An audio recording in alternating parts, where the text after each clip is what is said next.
Thomas Paine, Thomas Paine, Thomas Paine, Sam Adams, Sam Adams, Sam Adams, Benjamin Franklin, Benjamin Franklin, Benjamin Franklin. These men spoke up for what they thought was right. From their courage came such documents as the Declaration of Independence and the Constitution of the United States. From their willingness to speak what was sometimes unpopular but right, we enjoy such liberties as freedom of speech, the right to keep and bear arms, and freedom of religion. There are those who still wish to oppress our freedoms, and there are still patriots willing to stand up and defend life, liberty, and the pursuit of happiness. Men like Zeb Bell, who honor our founding fathers and what they stood for. It's now time for Zeb at the Ranch, speaking up and defending your freedoms. Brought to you by Magic Valley Les Schwab Tire Centers and all of the other great advertisers on the program. And now, Zeb Bell. Did you know that there are so many kinds of apples in the world? Apples.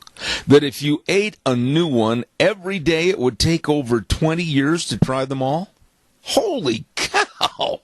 And I thought there were only Granny Smiths. My goodness. Good morning. Here comes Kate Smith and God Bless America. Followed by a Patriot with our Pledge of Allegiance. Good morning.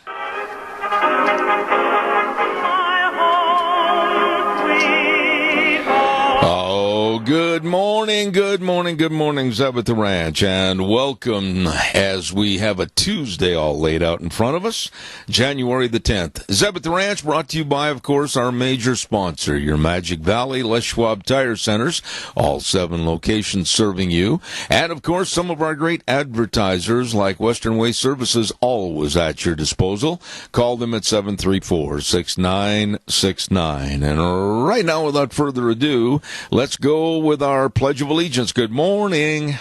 Good morning, sir. Well, you're the man. Yeah, I'd love to do the pledge this morning. All right. I pledge allegiance to the flag of the United States of America and to the republic for which it stands, one nation, under God, indivisible, with liberty and justice for all. Very well done, my friend. Thank you. And right now it's time for the weather. Well, my goodness sakes, the weather. I can't wait to hear this forecast. Right now, the weather brought to you by Cheney Flooring and Home Design, 1228 Oakley Avenue in Burley. Look for that blue door. My goodness, Kyle and Whitney, they want to remind you with wall hangings, try different groupings and patterns, as this will help make the space stand out and show off that particular wall and or space. Lots of great ideas there. And all the home decor items, carpet and flooring, kitchen construction, whatever you need to make your house a home. Cheney Flooring and Home Design in Burley. And right now, here's the weather. It's going to be another wet morning with rain and snow mix. Good morning. Here's your weather for Zeb at the Ranch. We are expecting anywhere from 1 to 3 inches of snow/rain for today. Plus, it's going to be windy out of the west, right around 16 miles an hour. We are expecting a high of 37 for today. Tonight, rain and areas of freezing rain possible. Still going to be on the windy side. We're expecting a low of 36. For tomorrow, more rain and snow expected in the forecast. Some clouds will give way to mostly clear conditions by tomorrow night. We are expecting a high of 38 with an overnight low of 19. For Thursday, keep our fingers crossed. We're going to see some sunshine. We are expecting mostly sunny skies, but it's going to be dropping in temperature to a high of 27 with an overnight low of 10. That is your weather for Zeb at the Ranch. Oh, please send some sunshine and 50 to 60 degree weather. Oh, my goodness. Brought to you by Cheney Flooring and Home Design at 1228 Oakley Avenue in Burley. Look for the blue door. Give them a call, 678-6945. And they are really nice people serving you at Cheney Flooring and Home Design. Also want to remind you that Thursday's sale day at the Burley Livestock Sale Yard, 1100 Occidental Avenue in Burley. Number to call for consignment information, sale information, 678-9411. And, of course, Merv May, Cade, Rogge, Lance, Udy, all of them working at the sale that works for you. Burley Livestock Sale Yard, sale on Thursday. So you stay tuned. We'll have a list of the consignments coming up on Thursday morning. All right, calls are welcome, 436 2244 1-866-927-4587. Excuse me. I have a special request this morning, and I'm going to get into that in just a minute. I had a little problem back home in Wisconsin, and a collection was lost, gone, adios, and I'd like to ask you about it. Maybe you can help me out. Daryl's Cleaners, 1223 Albion Avenue in Burley. Oh, my goodness, they can restore a lot of those older items, and they can take all the stains out of the tablecloth. I know Uncle Albert, he tipped over the cranberry sauce Christmas dinner, and oh, my goodness, Aunt Martha tipped over all the dressing and the gravy. It's all full of stains. Get them cleaned at Daryl's Cleaners, 1223 Albion Avenue in Burley. And don't forget, if you prepay, you will get a 10% discount. So stop in and see my friends today at Daryl's Cleaners, 1223 Albion Avenue in Burley. I have been wondering, excuse me for the cough. I love this time of year. If anybody out there in their attics from when their kids left, and this is going back into the late 50s and 60s, does anybody have any of the old cap gun sets from like Roy Rogers and Hopalong Cassidy and Gene Autry and Rex Allen? If you got any of those old cap gun sets that your kids played with and used way back in the early 60s, I would be very interested in hearing from you. They don't have to be in the best of condition. They don't have to be in working condition, but I'm working on a special project, and I'd really like your help. So anybody that's got some of those old cap guns, you know, the kind that we wore back as kids back in the 50s and 60s, etc. If you've got some of those in your attic and they're just taking up space and you don't need them or anything, give me a call at 312-2976. 312-2976. I really would appreciate it. All right, calls are welcome. 436-2244, 1-866-927-4587. Take just a moment here and tell everybody about Ramsey Heating and Electric.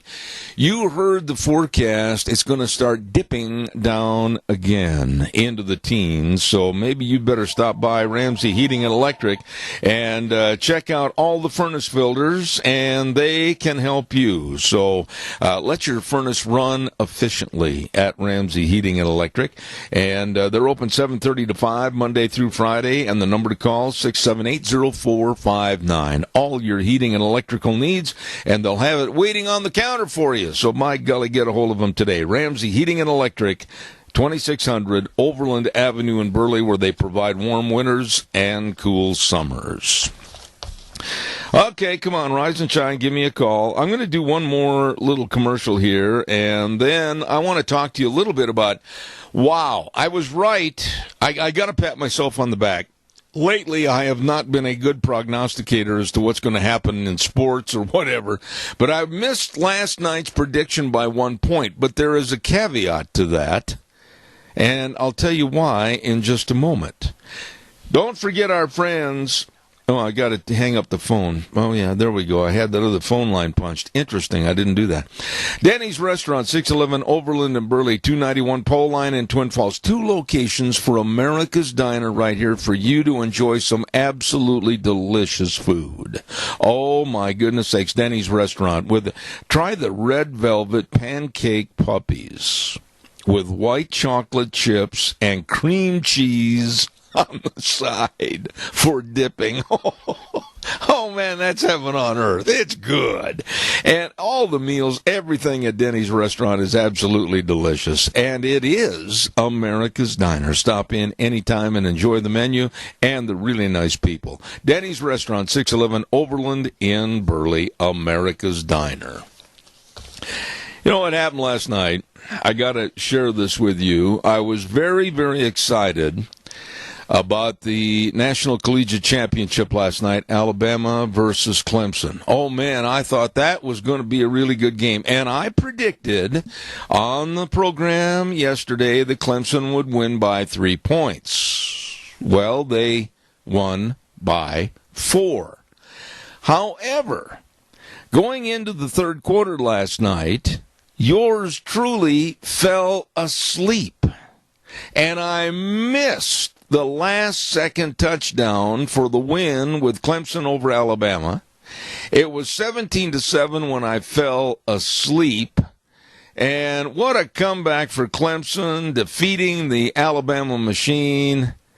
And I missed it. I woke up and I thought, oh, no. And then when I heard they came back and won that game, I did a double. Oh, no. So anyway, the national championship last night belongs to Clemson University. Congratulations to them. All right, give me a call, 436-2244, 1-866-927-4587. I'm going to talk about in just a minute the Democrats and the hearings that are starting, and it's a mess. It's a mess. Stand by. Burley Physical Therapy and Rehabilitation with Nick and the whole crew over there at 1263 Bennett Avenue, Suite 2 in Burley. And, excuse me again. The number to call, 678-1191. All the exercises, all the sports medicine, the hydrotherapy pool, everything to help you get back to being you. Great people. And the number to call for an appointment, I suggest you do it this morning, 678-1191. Burley Physical Therapy and Rehabilitation in Burley, serving you. All right, come on. Don't be shy. Pick up the number, the phone. Dial the number, 436-2244, 1-866-927-4587. Jeff Sessions for Attorney General. His hearings start, well, they've started. They are on the way right now. And the Democrats are vowing that they will get him. They're going to get him. We'll talk more about that in a minute. Caller, good morning. You're on the air. Nice to have you on the program. Go ahead. Well, thank you very much, sir. You know, when you're talking about the championship game and everything, you know, I must be ignorant or illiterate because I don't even know where Clemson is. South Carolina. It's in South Carolina. Okay. That kind of bugs me when they talk about these things. You know, like I know where the Air Force Academy is in Colorado Springs, but, you know, a lot of these places are centralized in the east. We don't seem to have a lot of teams in the west that compete for a championship, do we? Oh, yes, absolutely. I mean, the days gone by with UCLA, the heydays, and of course, not only great in football, but they were absolutely, with John Wooden as coach, they were the tops in basketball for many, many years. USC, Oregon, I mean, all these teams absolutely were outstanding. Texas and Oklahoma, every year it seemed like for many, many years, they were battling back and forth for that national title, and many others. Oh, yeah, I totally disagree that there hasn't been enough fairness, if you will, and equity for West teams, because that's not true.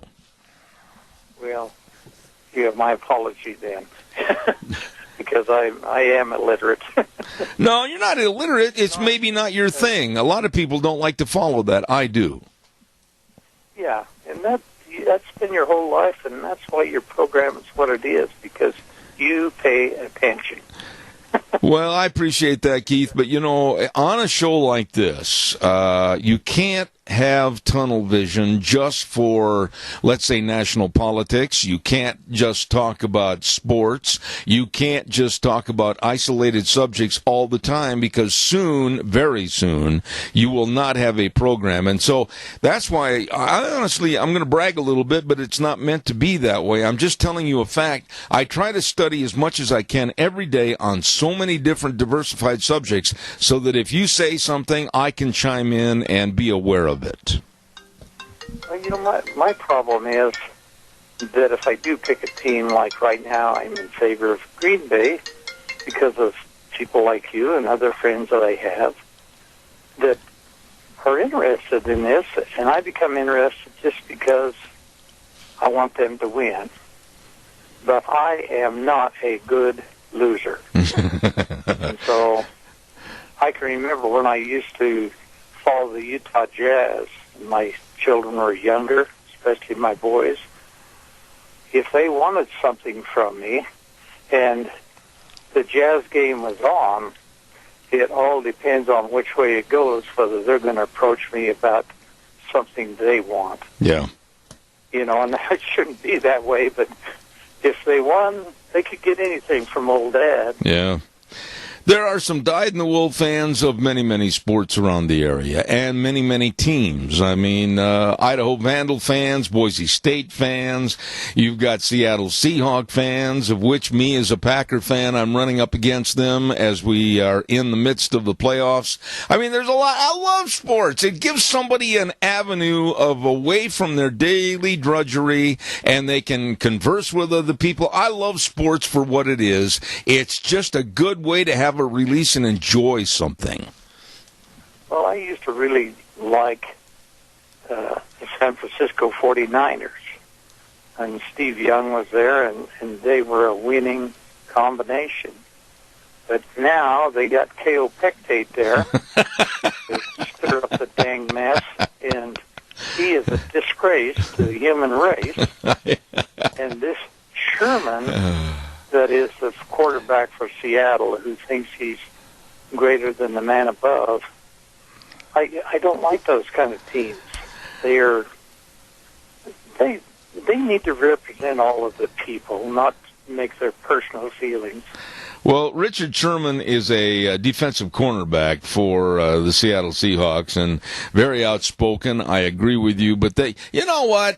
Even I love your analogy of Colin Kaepernick being Mr. K.O. Pectate. That brought me to a real big laugh this morning. But, you know, you love them, you hate them, you go on. But some of the people like K.O. Pectate, like you said, Kaepernick, they're a disgrace, not only to the uniform and the sport, but also to the ownership. I got to run, Keith, and do a commercial, but thank you very much. Hey, I'll be coming past your house from 10 o'clock. I'll honk. All right. We'll be listening for it, buddy. Thank you so much. God bless. Okay, see you. Bye. Thank you. Calls welcome, 436-2244, 1-866-927-4587. Barry Equipment and Rental, sales, service, parts, and the best doggone equipment you need to get the job done right. Absolutely. 3 locations, South Lincoln and Jerome, and Addison Avenue West in Twin Falls, and the other one, 159 West Highway 30 in Burley. You know, they've got the Doosan loaders. They've got used Doosan loaders with a minimal amount of hours, only 500 hours on them.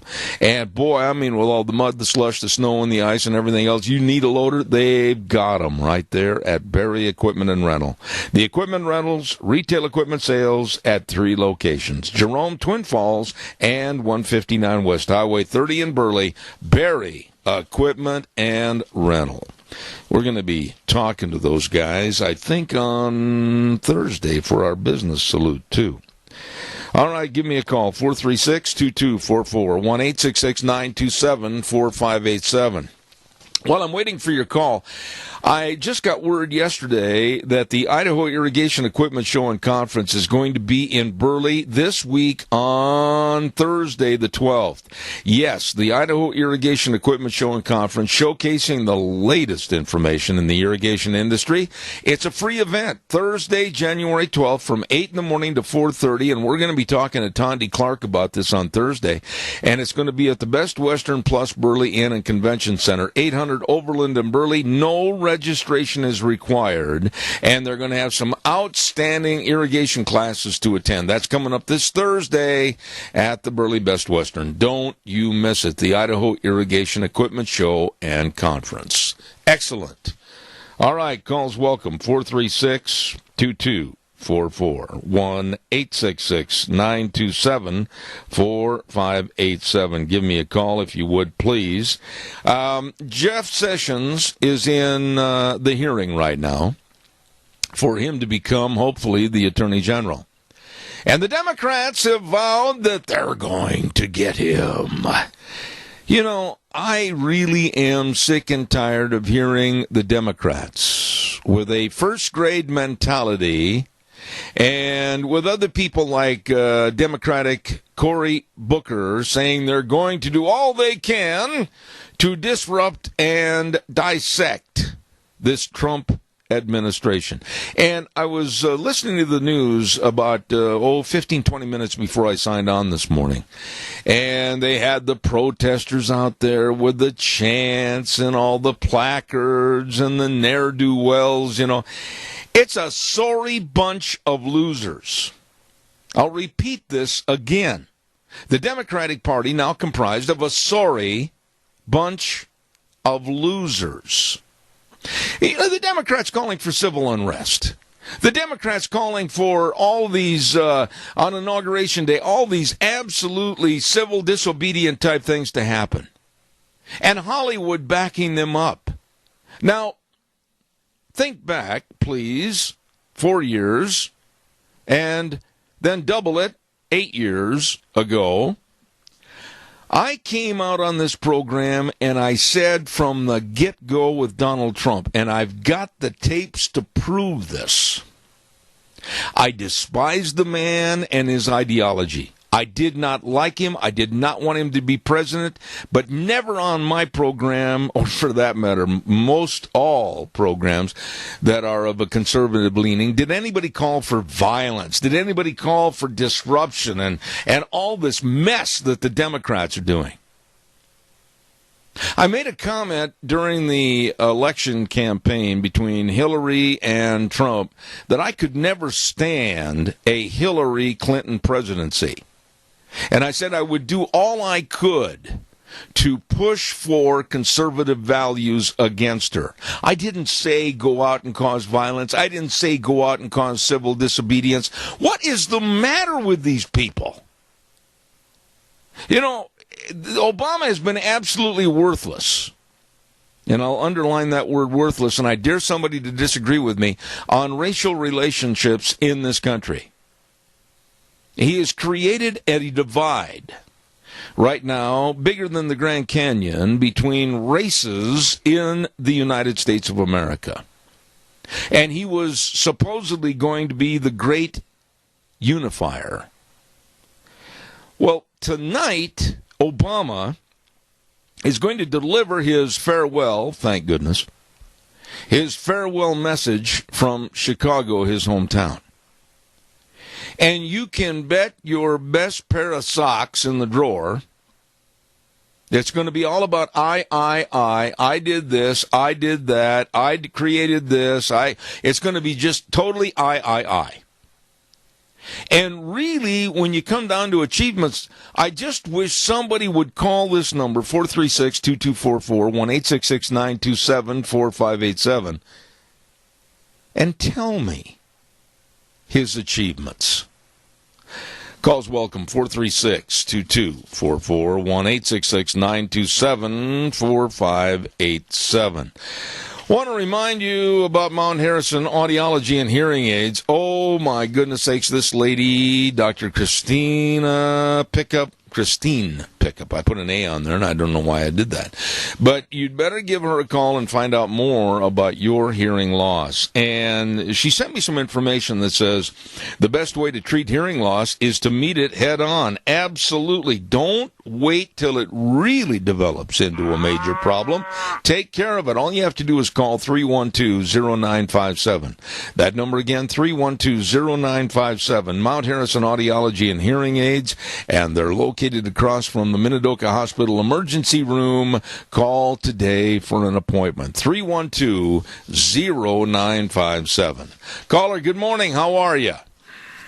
Hey, I'm doing great. How are you, Zeb? Fantabulous. What's going on in your world? Well, I wanted to tell you one thing that Obama really did well. I mean, it's undisputed. He is definitely the best gun salesman ever in history. Why do you say that, my friend? Because this country bought more firearms under his reign of tyranny than I think any other president in history. And I would agree with you. Up there, and he started spouting he was going to take them away. People went out and bought more. I agree with you. You know, I am absolutely appalled as to the dissension and the divide and the absolute lack of caring and sharing with the races in this country right now. And I look at Obama and I look at his lack of doing, saying, or providing any information to make this country better. Yeah, it's really sad. It really is. Okay, now what are your thoughts? Hopefully under this president, we're going to have a unification. I agree. Quickly, tell me your thoughts about what the Democrats are doing or trying to do to subvert today, tomorrow, inaugural day, the first 100 days. It just seems like all they want to do is just be nothing more than negative and hurt people. Well, I'll tell you, it's really sad. We have a divided America today, and I don't know what to do about it. I love my neighbor, even though they don't think the way I do. I love them, no matter who they are. But when it comes to politics in this country, like you said earlier on the program, you cannot throw a big crybaby because you didn't win. You know, the American people voted, and I think it was as fair as it was going to be. And I think we've won by more of a landslide, but because I don't think the polling's real. Well, if that's true, I think a large majority of this country really wants to see it turn around and really wants to love their neighbor. And, I mean, that's what Jesus said. He said, love God, love your neighbor. Those are the two most important commandments. And if we can do that, we'll have an awesome nation. I agree. We'll work together. I agree. And take care of each other. And I just want to thank all my neighbors for helping me out this winter. You know, being a good American, someone came over and helped me plow my house, you know, firewood, you know, helping people get unstuck. That's what being an American is helping each other. I agree, and very well stated, my friend, and I hope you have a very nice 2017. Thank you for your call this morning. You got it, Zeb. You as well, and all your listeners. Thank you very, very much. I appreciate that. That was well stated. Very well stated.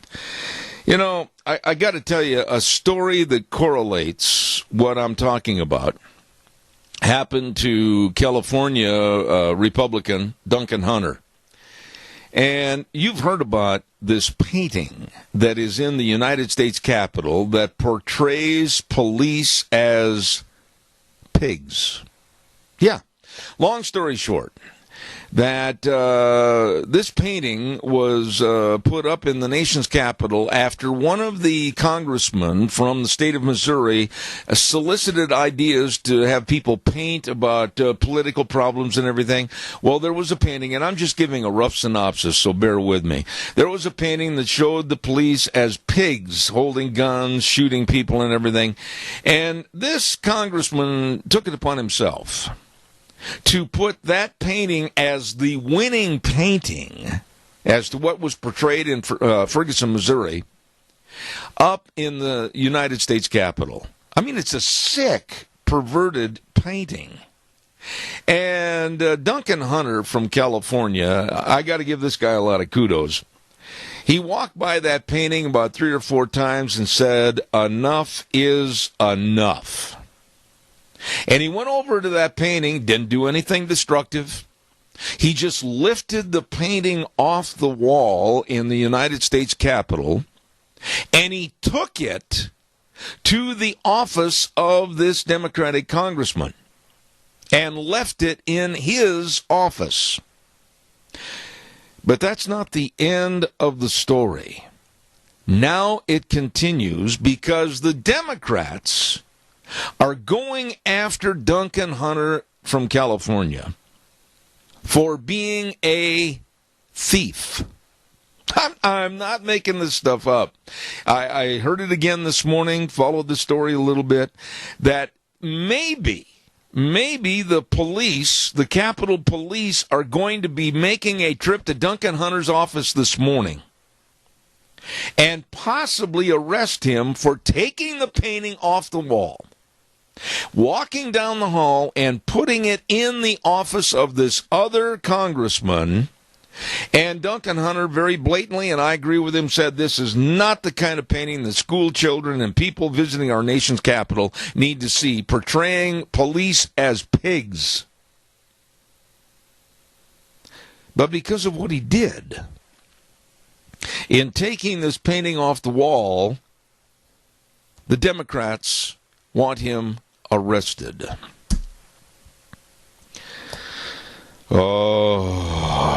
Oh, my. Give me a call, please, 436-2244, 1-866-927-4587.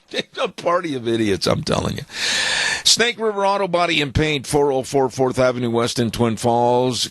Kenny and Dan, the whole crew over there, they are absolutely the best. You got a little ding or you got a big ding. You got a big dent, you got a little dent. Doesn't make any difference. They can fix it over at Snake River Auto Body and Paint.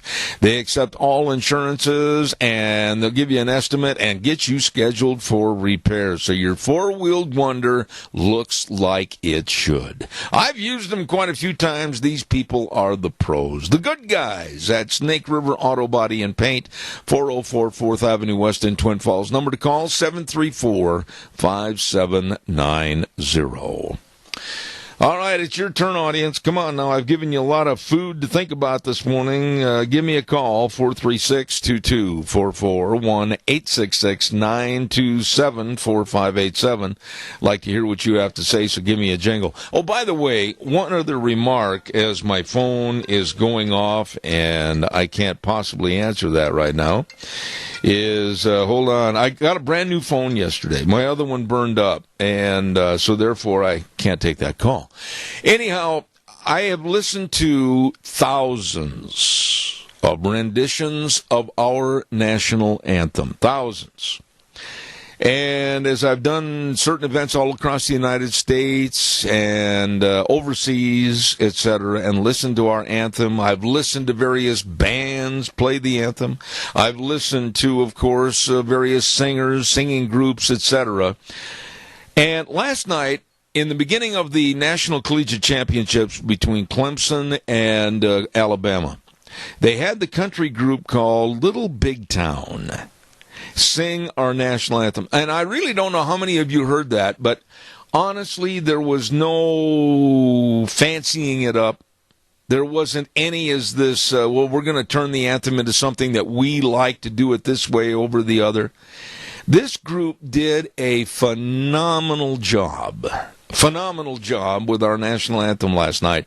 And I've always been kind of a fan of their music, Little Big Town. I think they've got a great sound, and they put out some really good sounding records, etc., in the country venue. But last night singing that national anthem made me a fan for life. Man, those two guys and two gals, they got up there and they can sing. It was a beautiful rendition of our national anthem. Congratulations to them.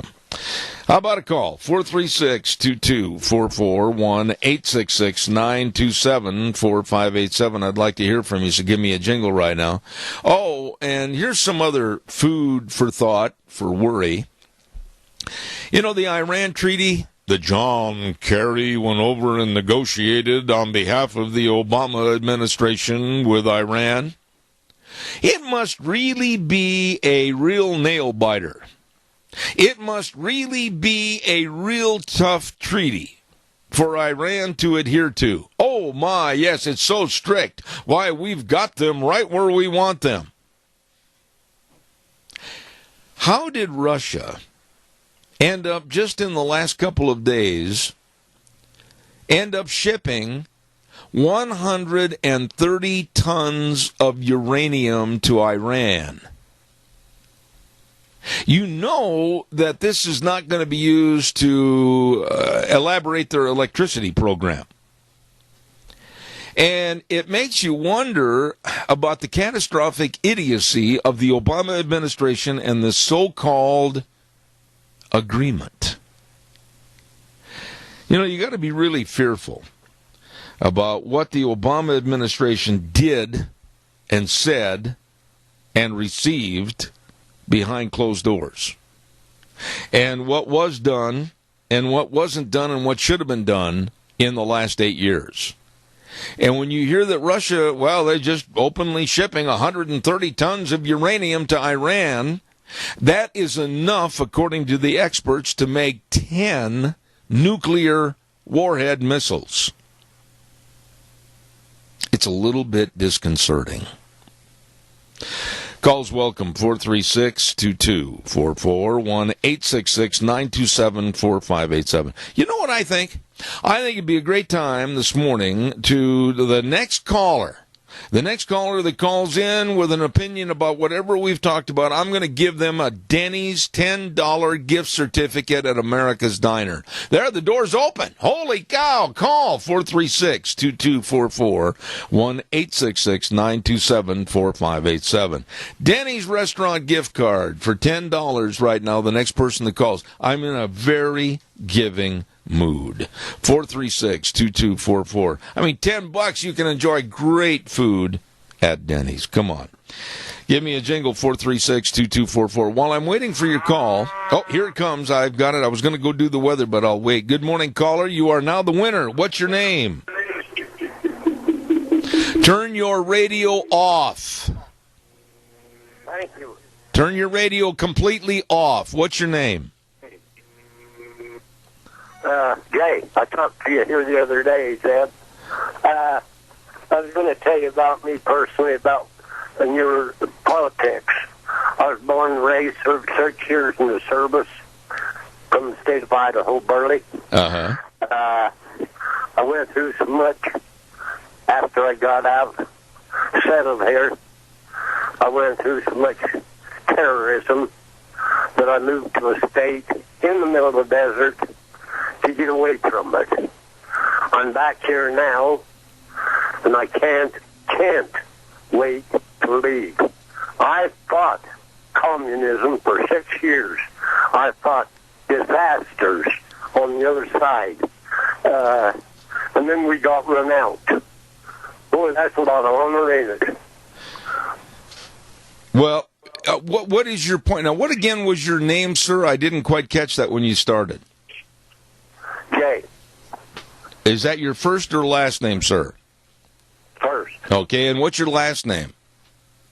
Adams. Adams, all right. And do you live in Burley, sir? No. Oh. No. I'm here because health problems. I see. Okay, well, I'd love to send you this gift card. You were the first person to give me a call. And if you have an address, call me after the program at 312-2976, and we'll take down your address and send you that gift card. Okay, so I appreciate it. So I think, and I respect what you said. I listened, like, of what you said, it's just like you said, mentioned, and you wasn't too fond of, and I blessed you. That Jane Fonda and that John Kerry, our Secretary of State, and the derogatory stuff that we went through with him. Yeah. And that fine welcome home we got from Jane Fonda, plus the United States. Amen. No, I don't feel too good about it at all. I don't blame you, sir, and to a lot of our veterans out there that felt like they were really shortchanged by the people at home during the Vietnam era, etc., and it continues even today somewhat. God bless you for your service to this country, and I thank you for your call. Thank you. Thank you, Zeb. Thank you, sir.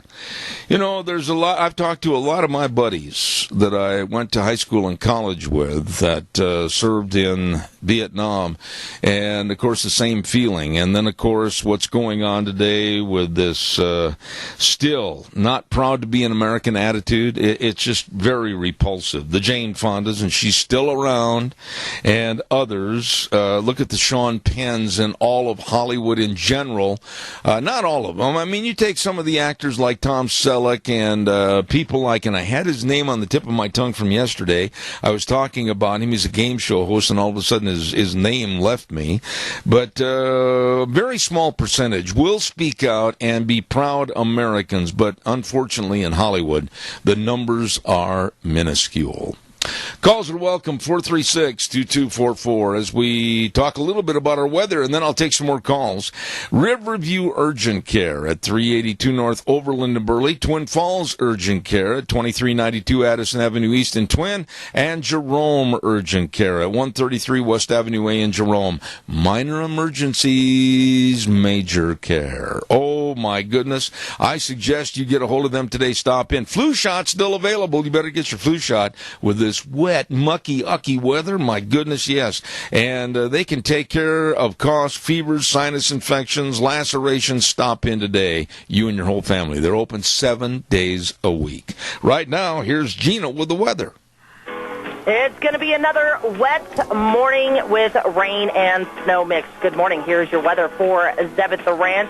We are expecting anywhere from 1 to 3 inches of snow/rain for today. Plus, it's going to be windy out of the west, right around 16 miles an hour. We are expecting a high of 37 for today. Tonight, rain and areas of freezing rain possible. Still going to be on the windy side. We're expecting a low of 36. For tomorrow, more rain and snow expected in the forecast. Some clouds will give way to mostly clear conditions by tomorrow night. We are expecting a high of 38 with an overnight low of 19. For Thursday, keep our fingers crossed. We're going to see some sunshine. We are expecting mostly sunny skies, but it's going to be dropping in temperature to a high of 27 with an overnight low of 10. That is your weather for Zebit the Ranch. Wow, just about the time you think, well, the rain and the snow is over, and then all of a sudden, bingo, down goes the temperature, back into the teens again. That's your weather, brought to you this hour by Kyle James and his staff, all of his people at Riverview Urgent Care in Burley, Twin Falls Urgent Care in Twin, and Jerome Urgent Care in Jerome. Minor emergencies, major care. They're the best. All right, give us a call, 436-2244, 1-866-927-4587. Oh, by the way, if you haven't followed this story, it is taking on bigger, longer, stronger legs and starting to run again. The story of Hillary Clinton and her emails and her illegal server. Now, just about the time that you think that story was put to bed, just about the time you didn't want to hear any more of it because it was absolutely turning your stomach, all of a sudden, Sunday evening during the Giants and Packers game, there was a huge governmental document dump. And they do this so that a lot of the news media will overlook it on the weekends and not really spend too much time looking into it. But some of the documents that were found in this new document dump regarding Hillary are very condemning of her emails, her server, and some of this information between China and Russia and Israel and information that was being sent to Sidney Blumenthal is very condemning, very alarming, and very much not safeguarded against the United States. This is a concern. And a lot of people are really sweating bullets on the Democratic side of the aisle this morning. Really, I mean, they're going through their right guard, worrying that if Jeff Sessions does get appointed on behalf of being the Attorney General, that he, of course, will have to follow the information, follow the money trail, follow all the lies and innuendos, and there may very well be a major prosecution of Hillary Clinton and a lot of the people that are the underlings, if you will, the Blumenthals and the others. But justice has to be served. What do you think? And I'd like your opinion on this. Is this something you want to just see, oh, well, it's over, it's done with, yeah, I don't want to talk about it anymore? Or do you feel like I do, hey, wait a minute. If a person gets picked up for drunken driving, they have their day in court. If a person gets picked up and arrested for assault and battery, they have their day in court. Justice will be meted out and served to any and all individuals. Why are we so quick to say, in the case of these politicians, and especially Hillary Clinton and the Clinton machine, oh, gee, that's okay. We'll just treat it as water under the bridge. What are your thoughts? Give me a call, 436-2244, 1-866-927-4587.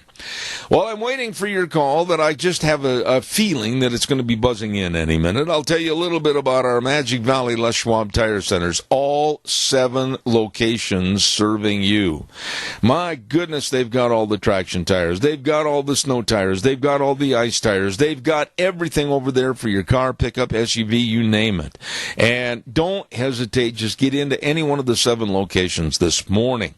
And they've got all the tire chains. And they've got the best in batteries. You heard Gina say just a minute ago, pardon me while I choke, you heard Gina say just a few moments ago that the temperatures are going to take a distinct drop again back down into the low teens. Well, you better make sure you got a good battery to start that vehicle. Stop in and check them out today.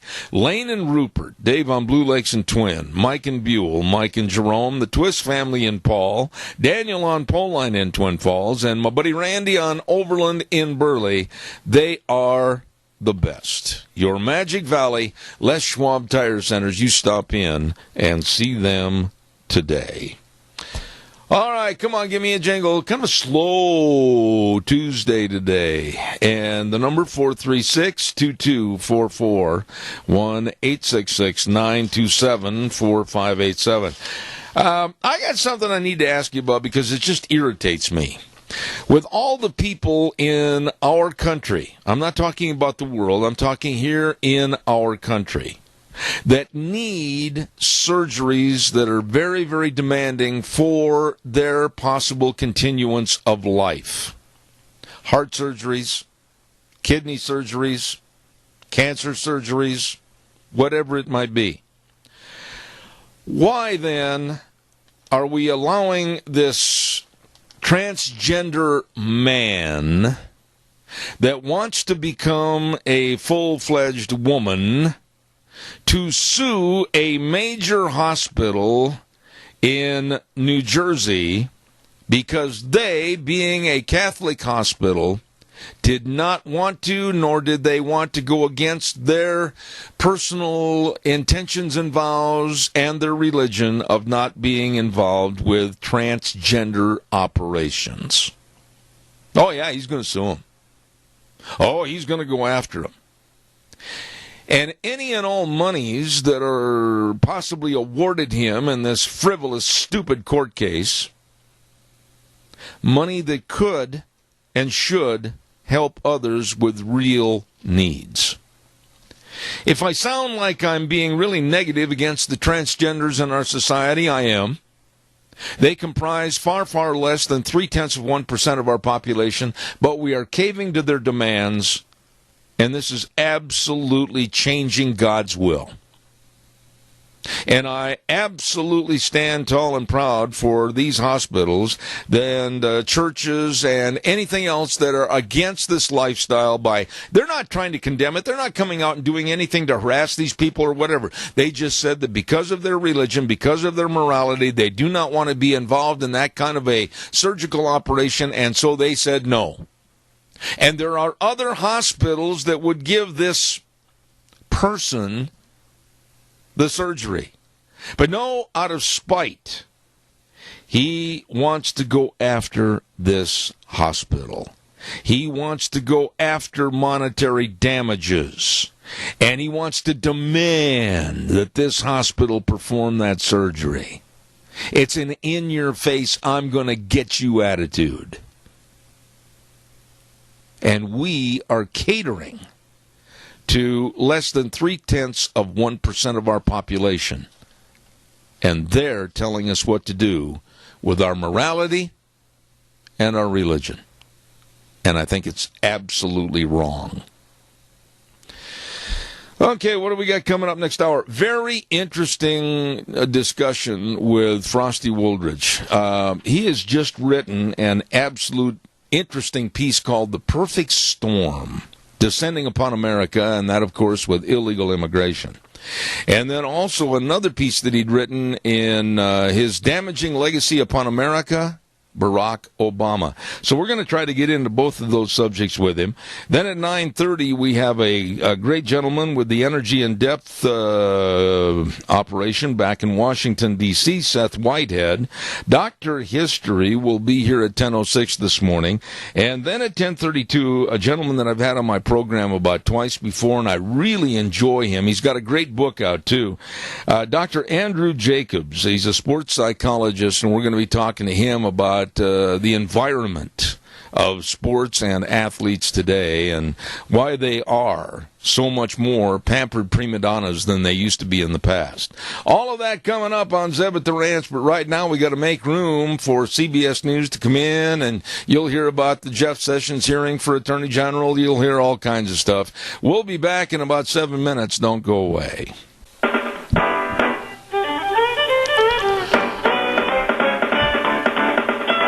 Oh, my. Here we go. Hour number 2 and another day of fun and frolic, trying to figure out if we're going to get rain, if we're going to get snow, if we're going to get ice, if we're going to get freezing temperatures. I mean, man alive, old man winter really throwing us some curveballs.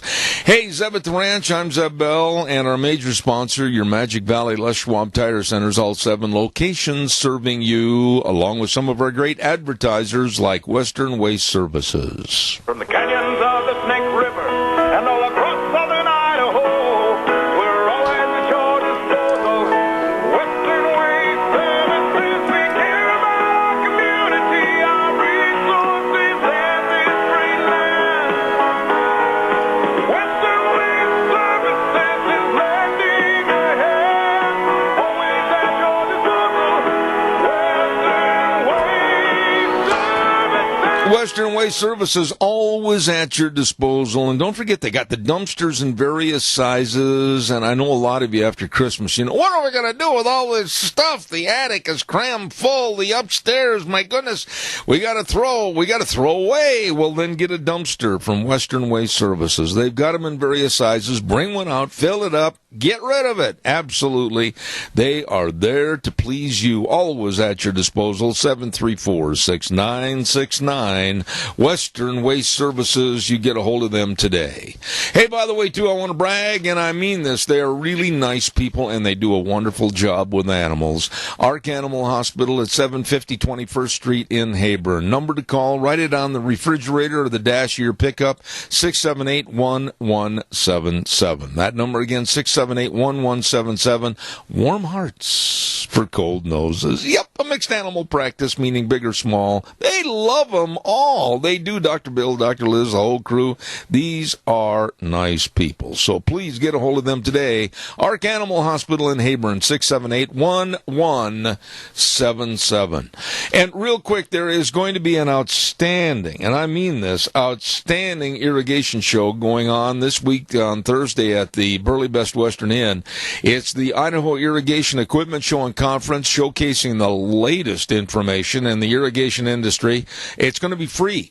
I love that word. Thursday, January 12th from 8 to 4:30. Going to be a long time, good time right there at the Best Western Plus Burley Inn and Convention Center. No registration is required. Very, very interesting. Over 50 irrigation equipment manufacturers, dealers, distributors. It's going to be quite a show this Thursday. Don't you miss it. Okay? Right now, I really am looking forward to this man coming on my program this morning. He wrote a couple of great pieces. I didn't get a chance to read the second one in all of its entirety, but I want to salute him for The Perfect Storm, Descending Upon America, which is immigration, and the other one of which I really want to talk about this morning, and that's about Obama with his Damaging Legacy Upon America. Frosty Woldridge, good morning, sir. How are you? And good morning, Zeb. And again, just a happy New Year to everyone listening. I'm counting down. We're 10 days to launch. Well, yeah, I'm going to ask you one simple question this morning. Now, both of us have been through the ringer all the way back to 2008, prior to the election of Barack Obama for the first time. And the naysayers and the Democrats, the very thin-skinned Democrats, called us all kinds of names and everything way back then. But now that his regime is over, all I want you to do is just tell me two good things that came out of the most divisive presidency, I think, in the history of America. Go ahead. You've got the floor. Two good things. Good things. Boy, you have put me on the spot, Zeb. Two good things that Barack Obama has done in the last 8 years. I would actually have to go back and research and dig up two good things the man has done. I mean, if you have someone who's a basic pathological liar, if you have someone who has no connection to America, you have someone who has a fraudulent Social Security card, a backdated Selective Service card, you have a man who got a scholarship as a foreign student into Columbia and then affirmative action entrance into Harvard University. I'm sorry. I am not able to find any two things. I really can't even think of one thing because everything about Barack Obama is based on complete fraudulent life. Well, let me help you a little bit, my dear friend. I guess I just can't do it. All right, let me help you. Tell you the truth. Let me help you out a little bit. And I think both of us are on the same page. I started to go through last night various and sundry items that have come across the Obama Oval Office desk. And you can talk about the Iran treaty. Let's just mention that for a moment, my dear friend back in Colorado. This Iran treaty that was supposed to really keep the thumbs tight and the screws down tight on Iran must be really working well, Frosty, because just now yesterday we heard that Russia is shipping 130 tons of uranium to Iran. And where is the treaty? Where's John Kerry? Where's Barack Obama? I mean, how in the world, whether it's Obamacare, whether it's the added $10 trillion in debt, whether it's the absolute destitute relationship between whites and blacks in this country, you tell me one good thing, because if you can find it, I can't. Well, as I just said, there's just virtually, I cannot find not only two things, but not even one thing that are positive aspects of the last 8 years under this man named Barack Hussein Obama or Barry Soetoro or whatever or whoever he is. And so I'm absolutely guilty of the inability to come up with two good things that this man has done for America in the last 8 years. I can certainly give you one heck of a litany of some of the really atrocious things he's done. The latest figures show that he spent $85 million of our taxpayer dollars, my working wages, on vacations. He's one of the biggest golfing presidents of all times, over 300 days on the golf course. That's 300 days in the golf course when he could have been working in the White House in the Oval Office, making America better. I mean, again, as I wrote in my Obama, his damaging legacy upon America, which you can see at newswithviews.com, the man absolutely just skimmed and scammed and scooted and coasted through the last 8 years, leaving America a greater wreck than when it started 8 years ago.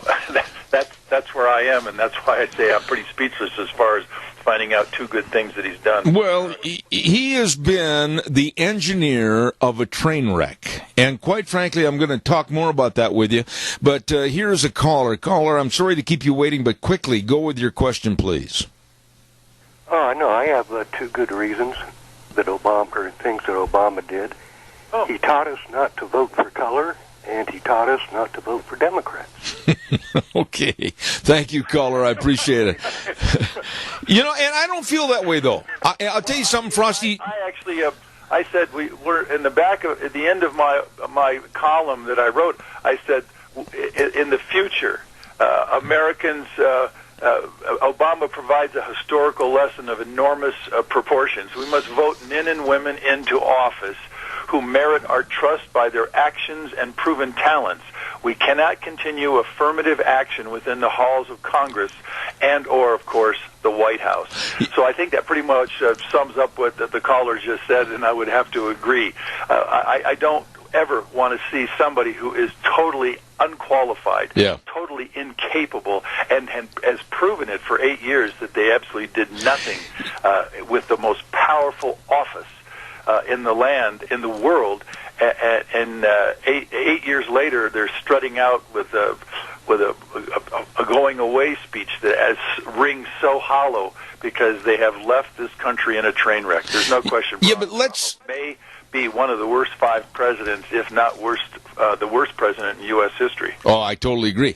But, let's just digress for a moment. 8 years ago, and on this program, Frosty Woolridge, Zeb Bell, and the criticism and the critiques we were getting from the Democrats here in my state of Idaho and across the United States, they were absolutely hating you and I for our anti-Obama stance. But these people were so dumb, and I'm going to say it this way. They were so dumb to criticize us and blatantly and bluntly call us racists when at the same time, who was the lady that you and I both advocated would do a much better job for race relationships and the presidency? It was Condoleezza Rice, but these people weren't smart enough to understand that. And they certainly weren't. And one of the things I love about Condoleezza Rice and have supported her, that's this. I mean, she's a clear-headed, highly qualified woman with a record. I would have voted for her in a heartbeat over Barack Obama. She was infinitely more qualified than him, and obviously, as a matter of fact, she just recommended and supports Jeff Sessions for Attorney General. So you have to understand, this lady knows what's really going on, and certainly has the qualifications to back it up, and the talent to back it up, and the incredible history to back it up. And so, yeah, you can't sit here and call Zeb Bell or Frosty Woolridge any of those names because they simply do not fit. Absolutely. Let's talk a little bit about what this is a great piece about the legacy, but that right there offends me. If a president, any president, I don't care if it's Bush, Clinton, I don't care if it was Roosevelt, Hoover, I don't care if it was Abraham Lincoln, is running on the idea of having his legacy and his personality be known forever, then that person's running for the presidency for the wrong reason. Wouldn't you agree? Well, I certainly would. And again, legacy has to do with something that you did generally in a positive manner. But if you think that adding over 20 million people onto the food stamp rolls, because when Obama got in, there was only 36 million on food stamps. Now there are 47.7 million. When he got in, I think the national debt was between 7 and 9 trillion. Well, now it's 20 trillion. That's a jump of 12 trillion dollars. Here's a man who runs around and does $85 million worth of vacations for his wife and himself on separate jets going to the same location on the same day. I literally, my whole column here just shows exactly what he did, and it's an embarrassment. It's a terrible embarrassment to the American people, and it is a train wreck. And Donald Trump is going to have to salvage the train wreck, which I have a great deal of confidence that he will do. So that's the legacy. He makes a farce out of the legacy of the White House and the presidency, and that's just the reality. Absolutely. We have another call with a question. Quickly, caller, we're short on time. Go ahead, please.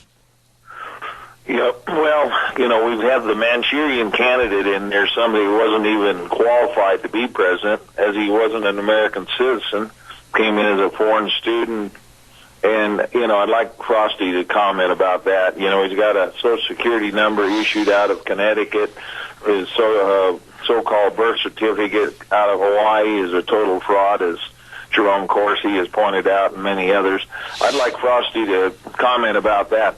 This man, when the real history is revealed, will show that between the American media and the congressmen and senators that have no backbone to reveal the really sinister nature of this Manchurian candidate. All right. Frosty to comment about that. We will do that. What he's done has been illegal and should be null and void. All right. I appreciate your comment and your statement. Frosty, quickly, go ahead and respond to the caller, please.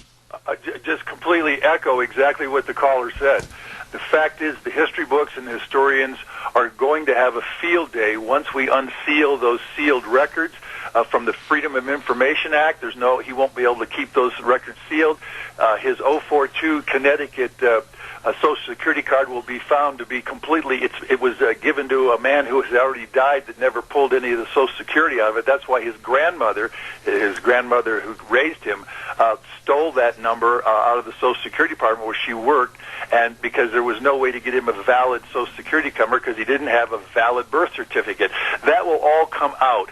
And there's no question, he's a Manchurian candidate. He was not qualified. He's ineligible. And anything and everything he did simply needs to be erased out of the history books because he was invalid, unqualified, and simply ineligible to hold the presidency. And that will absolutely come out in the history books. So let me biggest scam in U.S. history, Barack Obama entering the White House, and essentially by the color of his skin, not by the content of his character. Absolutely. Absolutely. Let me ask you this. Now, I don't know about the speech tonight. I don't know the content, but I will say this, and if I'm wrong, I will apologize to everybody, including you next week on the program. But I honestly think the speech is going to be, I did this, I did that. It's going to be just absolutely maybe about 45 minutes worth of I am the best. But here's what scares me, Frosty, and I want to tie this all together. This man, this president, is not leaving Washington, D.C. This man, unlike any other president, is going to stay there. And for what purposes, I don't know. I don't think anybody does. But we're not done with that particular fly in the milk yet. Your thoughts? Well, he's going to say, I'd like to hear him say the one statement that he never admitted because he falsified everything as far as being a Christian. And he said in his book, Audacity of Hope by Barack Obama, and I'm quoting here, I will stand with the Muslims if the political winds turn in an ugly direction, unquote. Yep. That should put a chill in everybody. We have had a man who follows the Quran, and the Quran is a subversive book against the U.S. Constitution, and every Muslim follows that, and every Muslim ultimately would like to see Sharia law instituted and installed in the United States of America.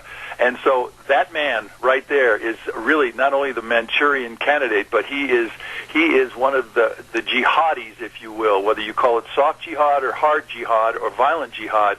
Barack Obama is part of that movement that's now really in full swing here in this country, and I expose that in my part 2 of this the perfect storm descending on America. You've got the first of that, but there's 4 parts to that one. And so, yeah, that's what we're facing right now. And all the eyes that he's going to stand for at this speech, I'm afraid it's against all of America, because America is we the people. You know, one final thought about the past presidency with Obama. I don't know if you heard this rumor or not, but I had a call yesterday from a friend of mine that works for one of the Republican think tanks back in D.C., and he said, can you imagine if the rumor is true that in 2020 the Democrats may run Elizabeth Warren for president and Michelle Obama for vice president? And when he told me that, I about flipped out of my chair by my desk, because that is a very disconcerting thought. Well, those would be 2 gadflies that literally have no leadership qualities. They're I would call this Warren a virago. For those of you who can appreciate that name, she's a virago. She whines, she complains, she's bitchy, and she really doesn't have any skills or talents to lead anybody other than a sewing circle. Now, that's my feeling, and my wife is more qualified to be a U.S. Senator than Elizabeth Warren. I'll stand by that. It's beyond... It's incomprehensive that they're sitting there pretending that this lady, I guess you could call that, of Michelle Obama, has any skill or talent to run for the President of the United States. It's almost laughable. It's laughable beyond laughable. Do you want to make a little projection, my friend? And I have the utmost respect for your writings and you're looking into the future, etc. But do you want to make a little projection? I'll say this to kind of ease you down the trail here a little bit. I think Barack Obama is going to be somewhat in power back in Washington, D.C. I don't know how. I don't know through which venue. I don't trust the man. I think he's going to try to assume power to do all he can to disrupt the Trump administration. Your thoughts? Well, there's no question. Barack Obama will do everything he can to disrupt the American way of life, even out of office. He will support the Black Lives Matter. He will support the CAIR, that's the Council on Islamic American Immigration Relations. He will certainly support, literally, he will foment, if you will, the kind of violence that's going on in Chicago right now. He will do nothing for the 6,000 murders created by 6,000 blacks against 6,000 other blacks every year on average in this country. He will do nothing to really make things better in the killing zone of Chicago. But he will do everything he can to disrupt this country, because that's a part of what a Muslim does. That's what Muslims do. That's where when they come into countries, they get into power positions, and he's already had his 8 years of power positions. Look what he's done. So yeah, he's going to try to do that, and he may be successful in different ways, and we may have to patch up whatever he does to damage our country. But at least he's not in the White House ever again for the rest of his life. He will no longer hold the power that he held for the last 8 years. Real quick, and I've only got a minute left in this, but I want your opinion on this, Frosty, and I'm not doing due justice by asking in such a short time. Chicago. I have my feelings and my beliefs on how to clean up Chicago, but I'd like to hear yours. I don't think it's as hard as people make it out to be. No, it isn't. In the end, you have a man like Rahm Emanuel, who has created a complete sanctuary city for. The estimates are somewhere between 1 and 2 million illegal aliens right there in Chicago. And so what you start doing is you start going in there and you enforce the law. First of all, you stop the sanctuary cities by absolutely taking away money from Chicago, federal money. They won't be able to function without that federal money. And then you start going into employers that are hiring illegal aliens, and you enforce the law. And then once you start doing that, and then you absolutely beef up the police force, you do not tolerate all of this unbelievable crime going on in Chicago, and that's how you clean up Chicago. You simply enforce the laws that are on the books. Frosty, I just wish we had more time, but God bless you, and I certainly look forward to next Tuesday on the program. Frosty Woldridge, a dear friend, thank you very much. Godspeed, Zevin. We're going to have a great 2017. I agree. Thank you so much. Always enjoy having that man on my program. Thank you, Frosty. And also, I want to remind you every morning that we start our program, we have the weather forecast brought to you by our dear friends at Cheney Flooring and Home Design, 1228 Oakley Avenue in Burley. Look for that blue door. Number to call, 678-6945. Whatever you need to make your house a home at Cheney Flooring and Home Design. Really nice people. By the way, too, as I said many, many times on this program, Hanson Mortuary has been one of our sponsors and advertisers here for a long time, almost the entire duration of this program, and I certainly do appreciate them. Joel Heward, the manager, his family, and his staff, always there to serve you. And when I say that, always there to serve you, it's exactly correct. When there's the passing of a loved one, they can go to you to help you with the arrangements. They can travel to the rural towns and churches, always with the highest ethical standards, with unquestioned integrity. Please write this number down. Please call 436-5636. That number again, 436-5636. Hanson Mortuary, 710 6th Street in Rupert. In just a moment, we're going to have Seth Whitehead on with the Energy in Depth people, and we're going to find out more about what's going on with the energy in this country, or the lack of, so stay tuned for that. Want to also remind you about Let's Ride, 270 Highway 24 between Rupert and the World. Oh, these are good people. They are good people. Yes, they run a business. Yes, they have all your snow machines. Yes, they have all your four-wheelers. Yes, they have all the accessories. Yes, they have a fantastic service department, but in addition to all that, they are really nice, caring people. So stop in and see them today. 270 Highway 24 between Rupert and the World, open Monday through Fridays, 9 to 6, Saturdays, 9 to 5. And it's true. I stand behind this. This is where the fun is sold. Let's Ride. You stop over and see them today. While you're over in that area, I would heartily suggest you call for an appointment to Cameron and Siemens Insurance, Highway 24 in Rupert.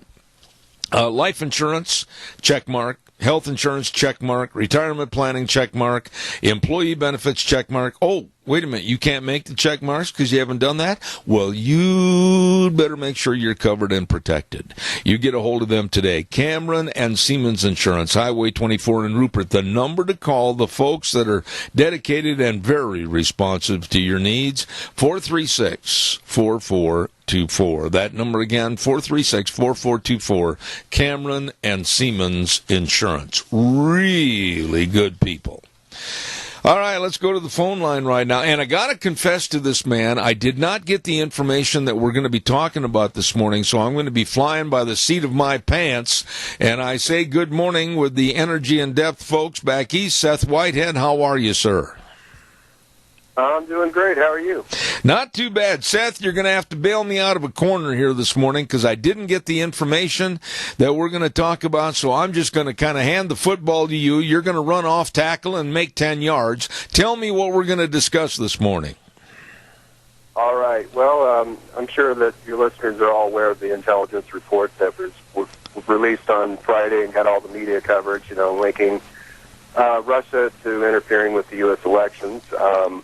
One thing that was very underreported was the fact that the intelligence documents also talked about how the Russians' television, state-funded television network, Russia Today, has been engaging in an active anti-fracking campaign by putting out anti-fracking programs and in fact, in a few instances, interviewing prominent figures in the anti-fracking movement. So, there's been a lot of circumstantial evidence and rumors that Russia has been behind some of the efforts, anti-fracking efforts in the States. And basically, I think this definitely would add to that evidence. Oh, my goodness. Here we go again. Another tie to the shoelace of Russia. Don't tell me that more of these idiotic, not very bright actors like Matt Damon, perhaps, and others are getting maybe a little kickback under the table from the Ruskies to promote more anti-fracking movies. Please don't tell me that. I'm not aware of any new Promised Land 2 or anything like that in development. Hopefully not. I don't think the world needs that. It's definitely it makes you think, it makes you wonder. As far as hard evidence directly linking financial ties to Russia to anti-fracking groups here, there's very little hard evidence. Even though the Daily Caller has done some reporting linking. Indirectly linking some Russian funding to some activist groups here, but that term circumstantial evidence is thrown around a lot. I know I I remember I'm a big St. Louis Cardinals fan, and I remember thinking when they were saying Mark McGwire was on steroids, I said, well, there's no proof. But, the circumstantial evidence was pretty convincing, and, it turned out Let me ask you. that was the case. So that's kind of the analogy I use. Okay. No proof yet, but, you can pretty much draw. Yeah, in other words, So far. if there's hay out in the feeder, the cows probably are going to eat it, basically. Seth, let me ask you this. For what purpose would Russia want to get involved? I mean, is it going to help them? How is it going to benefit them? What's going on here? Well, it's easy to see the motivation if you consider that we are starting to export natural gas, become a huge player in the worldwide LNG exports side of this. And Russia's state-run gas company, I believe I'll probably mispronounce it, Gazprom, they've seen their profits plummet since the shale revolution began. Of course, LNG exports from the U.S., which are really taking off, aren't going to help them at all because we're going to be doing business with a lot of countries that have traditionally relied on the Russians for the natural gas. So pretty easy to see the motivation for any sort of effort on behalf of the Russian government to give U.S. fracking a black eye. Seth, as much as you study what's going on in energy every single day, I mean, where are we at right now, leading up to the inauguration on the 20th of the Trump administration? I mean, I've heard reports about higher gas prices. I've heard reports that we might see a 25% increase at the pumps. I've heard report there might be shortages. I mean, what really is going on and why? Well, of course, gas prices are tied to the national market. My personal, from what I'm reading, I think that any alarmism on that is pretty much unfounded. Seems like the global supply there's still a glut out there. So I would expect more stable gas prices and energy prices this year. I can't say that for certain. I hate to make any predictions, but that's just my read on it. And, it's the outlook under the new administration is definitely looking up. I think that we'll see a more friendly environment. I think we'll see more activity here in the States. And I think we'll see continued low prices, which is good news for all of us. I was visiting not too long ago, Seth, with a gentleman that, and I'm not going to reveal names and company names or corporate names right now because he's asked me to stay anonymous, but he is a relatively well-known individual in the Louisiana and Texas Gulf with the oil business, and he's a friend of mine. I've known him for about 11 years, and he made a statement that really ran my blood cold, and I'll tell you what it was. Basically, in a summation, he said energy will be the next World War III because everyone in the world will be jealous of what we have under our feet in this country. How would you respond to that statement? Well, obviously, I hope that that's not the case. I definitely wouldn't want us to see another world war, but I know that the U.S. is definitely the envy of the rest of the world right now because really, the sky's the limit as far as our potential to become not just energy secure, but energy independent, and also be an effective and trader with the rest of the world, which the geopolitical ramifications of that aren't going to be met with much excitement from the OPEC nations and the Russias of the world. So. I think that we're in a great spot as far as world wars are concerned. I'm not really qualified to comment much further other than to say I hope that that's not the case. You know, when you look at the situation with fracking and the environmentalists got involved, led by the absolute destitute of any common sense Hollywood personalities, and, you know, the anti-this, you can't take it out of the ground, and the colleges and the universities and the professors telling their students we've got to leave it where it is, it's surprising to me that we have any kind of an energy program at all with all this leftist garbage that's coming out of our school system. How are we going to overcome that? Well, my position on all that is just to stick with the facts and present the facts until I'm blue in the face, until I repeated them so many times that I can't stand it. But that's what's necessary. That's what's been missing from the conversation for a long time. And we're in the information age, so there's absolutely no excuse for that. And that's my job, and hopefully the job of everyone that is pro-U.S. energy. We've got to convey the facts to the general public who may not have the information, have time to find the information. Factors like that, it's our job to fill the void. So that's my philosophy on that. Well, now, I don't mean to push the nail further into the wood here, but I've got to ask you this. But, you know, what you're doing is very admirable, but then on the other hand, there's all this money coming from the Steyers, Tom Steyers, and these other people, George Soros, etc., that want to warp the American public that we should be living in a cave and burning buffalo dung and wearing old-fashioned furs to keep warm. I mean, they want a regressive society, and how are we going to change the transition of thought with these millennials? I mean, I've had a couple of these millennials call me on this radio program, and I mean, holy buckets, take an aspirin and lay down. These people are nuts. How are we going to change this? Well, I think if they ever took the time to try to live a day without products made from fossil fuels, they would kind of change their tune, and maybe that's what it would take. But like I said, it all goes back to just educating, just basic education, letting them know that, you know, your power isn't magical. Your electricity doesn't come from, it's, you know, things you rely on every day, taking a car to the pipeline protest or whatnot, runs on gas. Your computer is made of petroleum products. Your power is probably generated by natural gas, things like that. I just don't think that they're aware of that.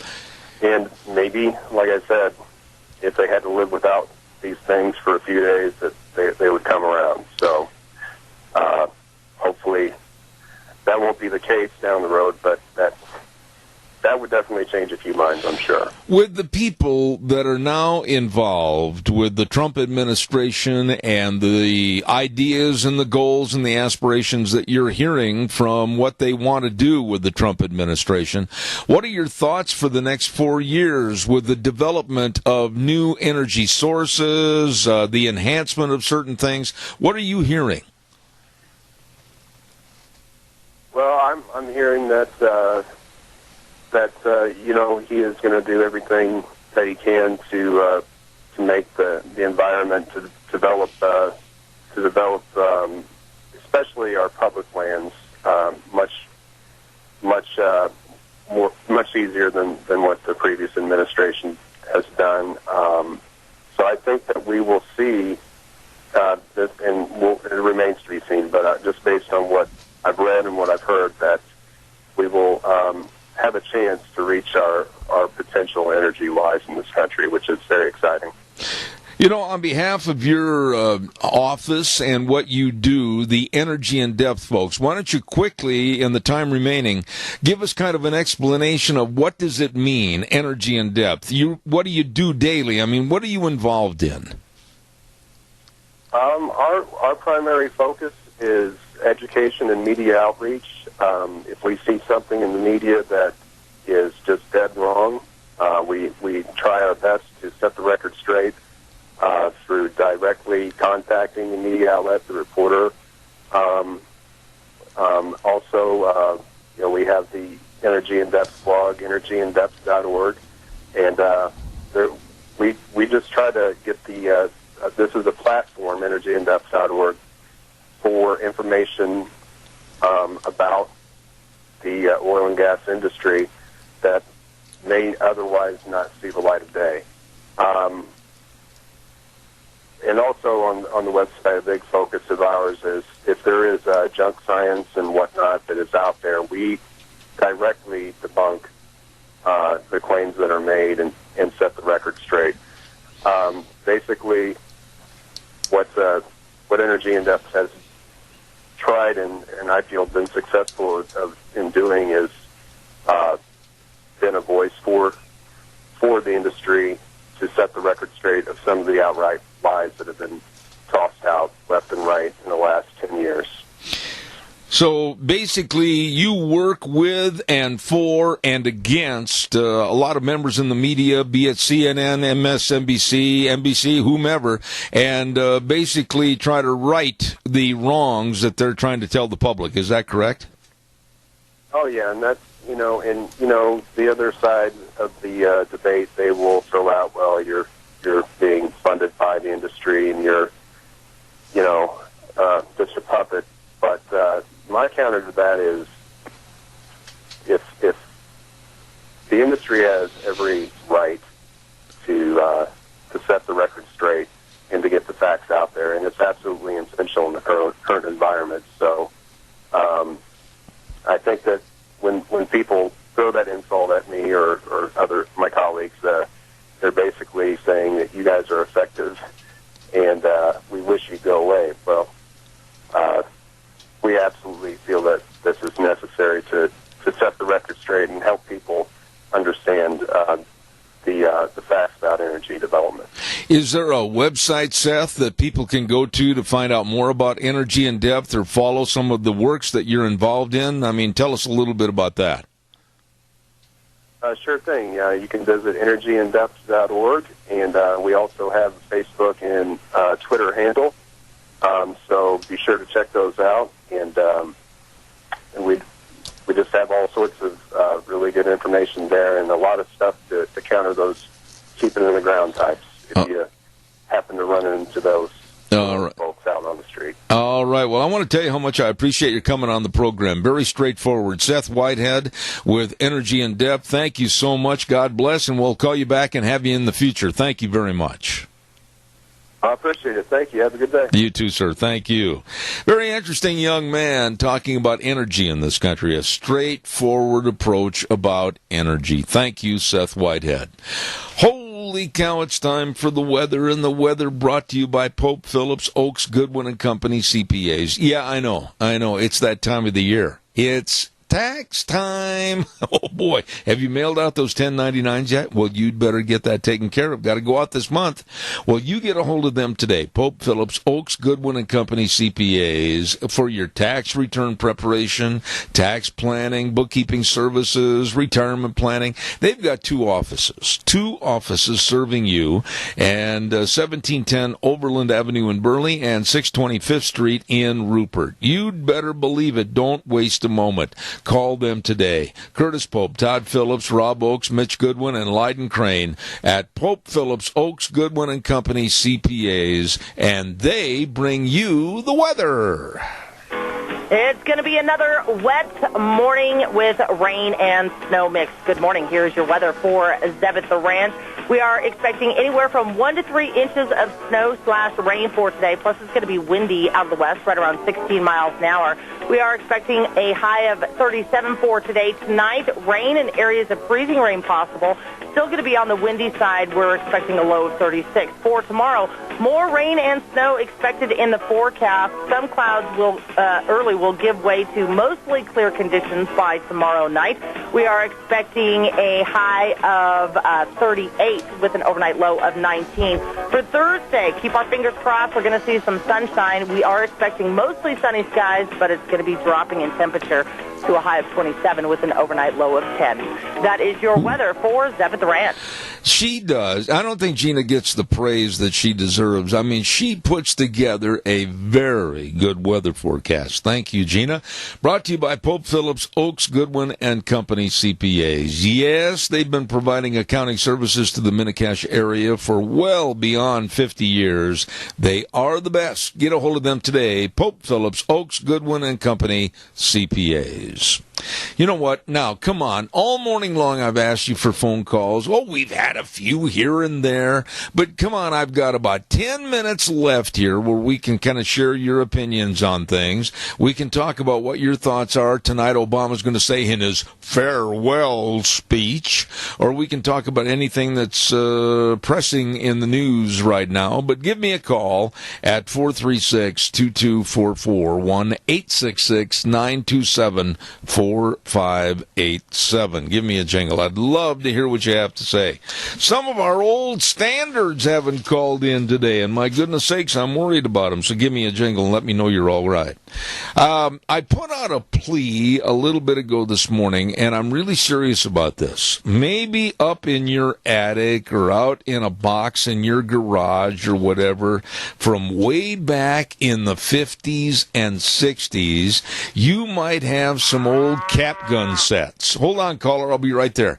If you've got any of those old Hopalong Cassidy or Roy Rogers or Gene Autry cap guns, I don't care what kind of shape they're in, just give me a call. I'd like to know about it. I'm doing a little project here at Zeb at the Ranch, and I'd sure like to have your help. So give me a call at 312-2976 if you have some of that stuff, okay? Caller, good morning. You're on the air. Go ahead. How about a Lone Ranger pocket knife? I got one. I really do have one. Yes. And, I've got a Roy Rogers and a Gene Autry. I collected that back in 1956. Yeah, I got the Lone Ranger pocket knife, but only trouble is the tip of the knife broke off, so that screws it up. Yeah, but you know something? If the face and the front part of the jackknife, like on the Roy Rogers, with trigger rearing up and everything, that's still worth keeping. And, boy, I'll tell you what, I'd hold on to that. But I need some of those old cap guns, so if you know where there are any, let me know. I've got a little project going on. I'd appreciate it. None of those. Anyway, the reason I called was talking about the weather. You know the Weather Channel they have on the radio? Yes. That you can pick up? Yeah. Is that off the air? Because I can't get it anymore. Oh, don't ask me a question like that because I've got tunnel vision. It's right through this microphone, and I don't often get a chance to listen to anything else. I appreciate your call. Take care of that jackknife, my friend. I've got another one waiting. Thank you very much. Yep. Caller, good morning. You're on the air. Morning, Zeb. This is George Faulkner. Hello, George. My goodness sakes, it's good to hear from you. Well, what I was wondering, the Paul American Legion is going to have a coffee break for all veterans on January 21st, 8 to 11 a.m. That's for all veterans. Okay. And where's it going to be again, George? That would be January the 21st, yeah, at the Paul American Legion building. Okay. And so what's the starting time on that one more time? That'd be 8 a.m. to 11 a.m. Okay. Would you do me a favor and send me the information, and I'll keep plugging it on my program every day? How's that? That'd be great. All right. How have you been anyway? Been great. Well, have you... Okay, real quick, answer an honest question. How big is the fish that got away? You know, I haven't been fishing in quite a while. Okay.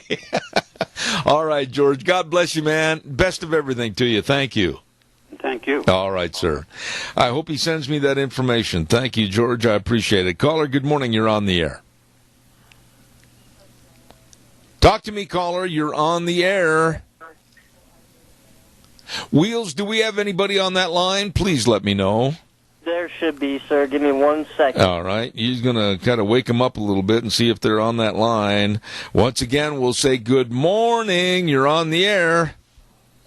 I don't think I'm going to be getting a response, sir. So whoever called in, please call back. All right, that's good enough to know. Thank you very much. I appreciate it. Call back 436-2244, 1-866-927-4587.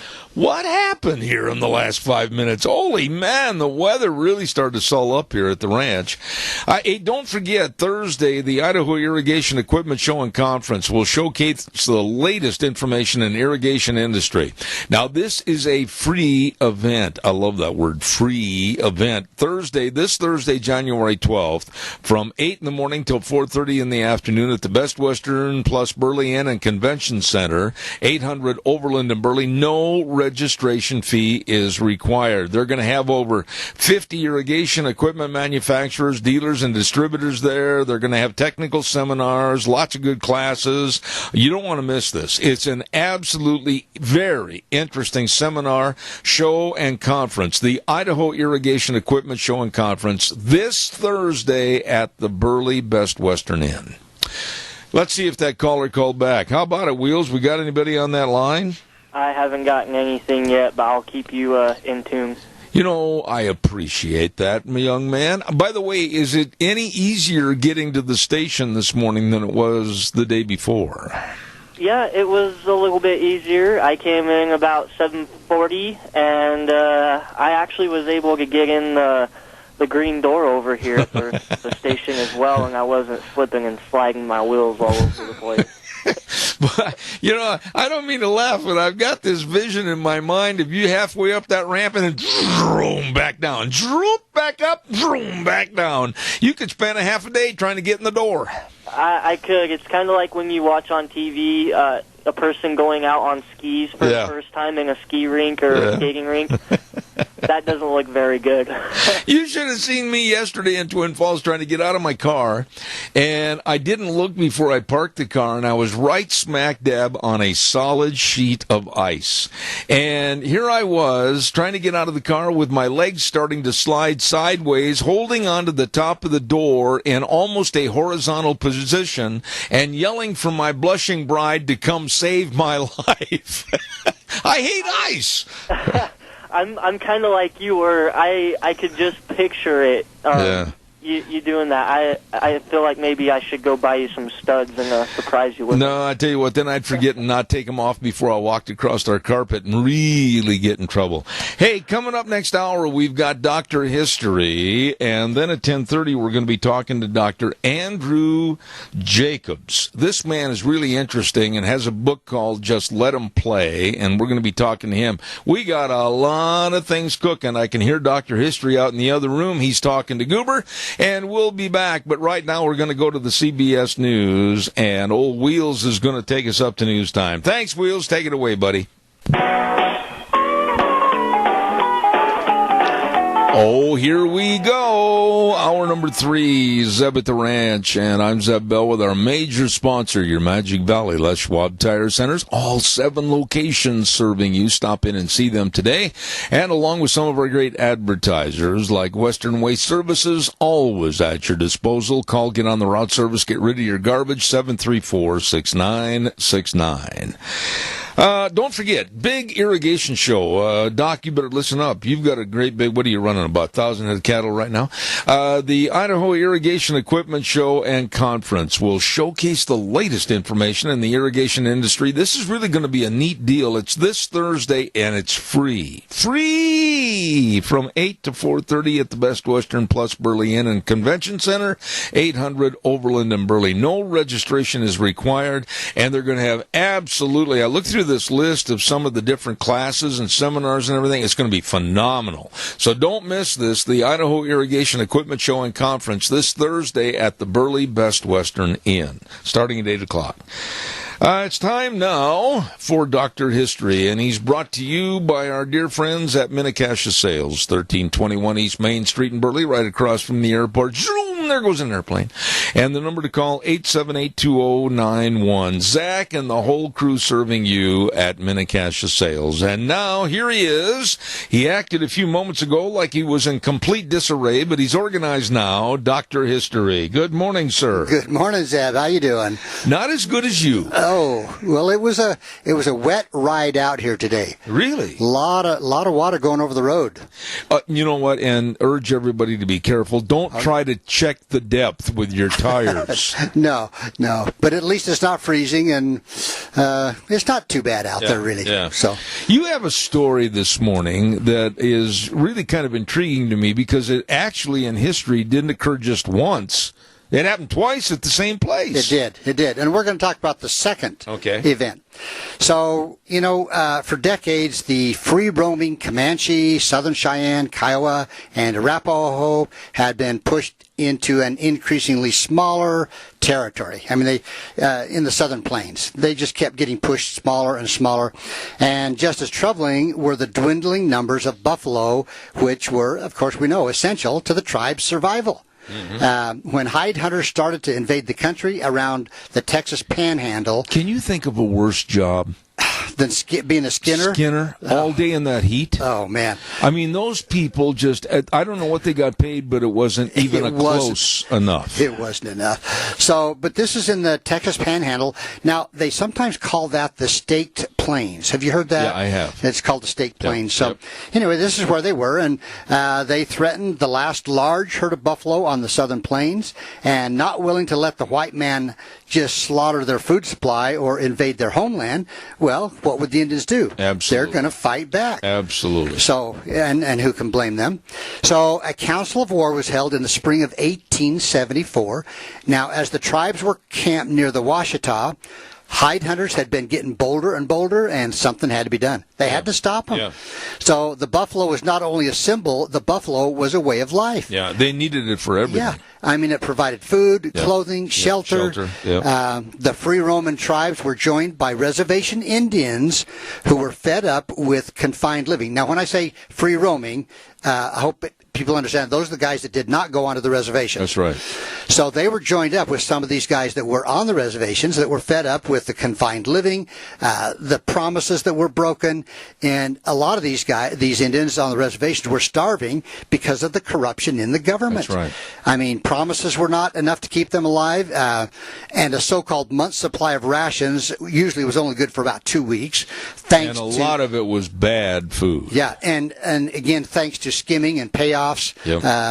Worse, there was no way to supplement the food supply because the game herds near the reservations had all been killed off. They'd been gone. Yeah. And so they were frustrated. And so what they did is they banded together, these different tribes. Yep. They had a common enemy, the white man, and there was a young Comanche medicine man named Little Wolf, and he emerged as kind of the spiritual leader, or it doesn't really say he was a chief, but he was, they highly regarded somebody they thought was a shaman or a spiritual leader. Yeah. But anyway, he preached war against the invaders. Little Wolf had a number of visions, he called, which he predicted an Indian victory in their efforts to free their land. Now, he told the warriors that he had special medicine that would protect them from arrows and bullets. He promised the braves if they would paint their horses and war shirts, they would be protected. Uh-oh. Little Wolf called for the braves to attack the trading post at a place called Adobe Walls. And in theory, at least, this was a pretty good suggestion, actually, because there was a lot of supplies there. In fact, the new trading post had supposedly over $100,000 worth of provisions. Wow. So we're talking guns and ammunition. And in those days, that was probably like $1 million worth today. Huge. And so it would be very tempting to say, okay, let's go get that. Because anyway, the Braves felt confident. There was only a few men guarding the post, and furthermore, their holy man had prophesied victory. Yep. And that was a big deal for these guys. So the Indians were well armed with the latest weapons, thanks to some Mexican traders, so they had guns. Mm-hmm. Well, the hide hunters had been ruthlessly effective. By 1873, they'd nearly shot themselves out of a job. The State Plains region had held the last big herd in the southern plains. You know, I stop right there because can you and I imagine their feelings, the Indians, of watching their food source, their security source of protection and everything, the buffalo, left rotting on the plains? And this is, the Indians generally, I don't know if you want to say, thank the Great Spirit for an animal, whether it was a bear or a deer or elk, whatever. Yeah. But because of this, the hunters kept pushing deeper and deeper into Indian territory. Well, the hunters and skinners would shoot and process hides until they had a load. Then they'd pack their hides into wagons and drive back to Dodge City to sell their hides. Yep. And after a night or two on the town, they'd buy supplies and head back for another hunting season. The trips back and forth to town took quite a bit of time, and so some kind of enterprising men decided to open up a trading post right in buffalo country and buy the hides for a fair price from the men in the field. Mm-hmm. And they could also sell supplies to the hunters so they could be provisioned. They'd carry everything a hunter needed, all kinds of ammunition, whatever they needed. And after some thought, the traders decided upon their enterprise at this place called Adobe Walls. Okay. Probably a good time for a break, Zed. Yeah, I was going to say thank you very much, Dr. History. Minnecasia Sales at 1321 East Main Street in Burley. Hello, Zach. How you doing? Hope the leg's better. And they've got fantastic deals for you on carpet and luxury vinyl and planking. And, oh, by the way, with this another cold snap coming in, time to upgrade your windows. That's right. They've got the Western windows, and Zach can help send over a contractor for the installation work. Oh, they do a great job. And don't forget, too, they've got all the Tartar Farm and Ranch gates and panels, the best. All of this at Minnecasia Sales, 1321 East Main Street in Burley, right across from the airport. Number to call, 878-2091. And Zach and the crew at Minnecasia Sales, they sponsor Dr. History every Tuesday at 10:06. And now, without further ado, here's Dr. History. Okay, back to Adobe Walls. Spring of 1874, the traders set up a shop. They constructed sod houses that were sturdy with good views.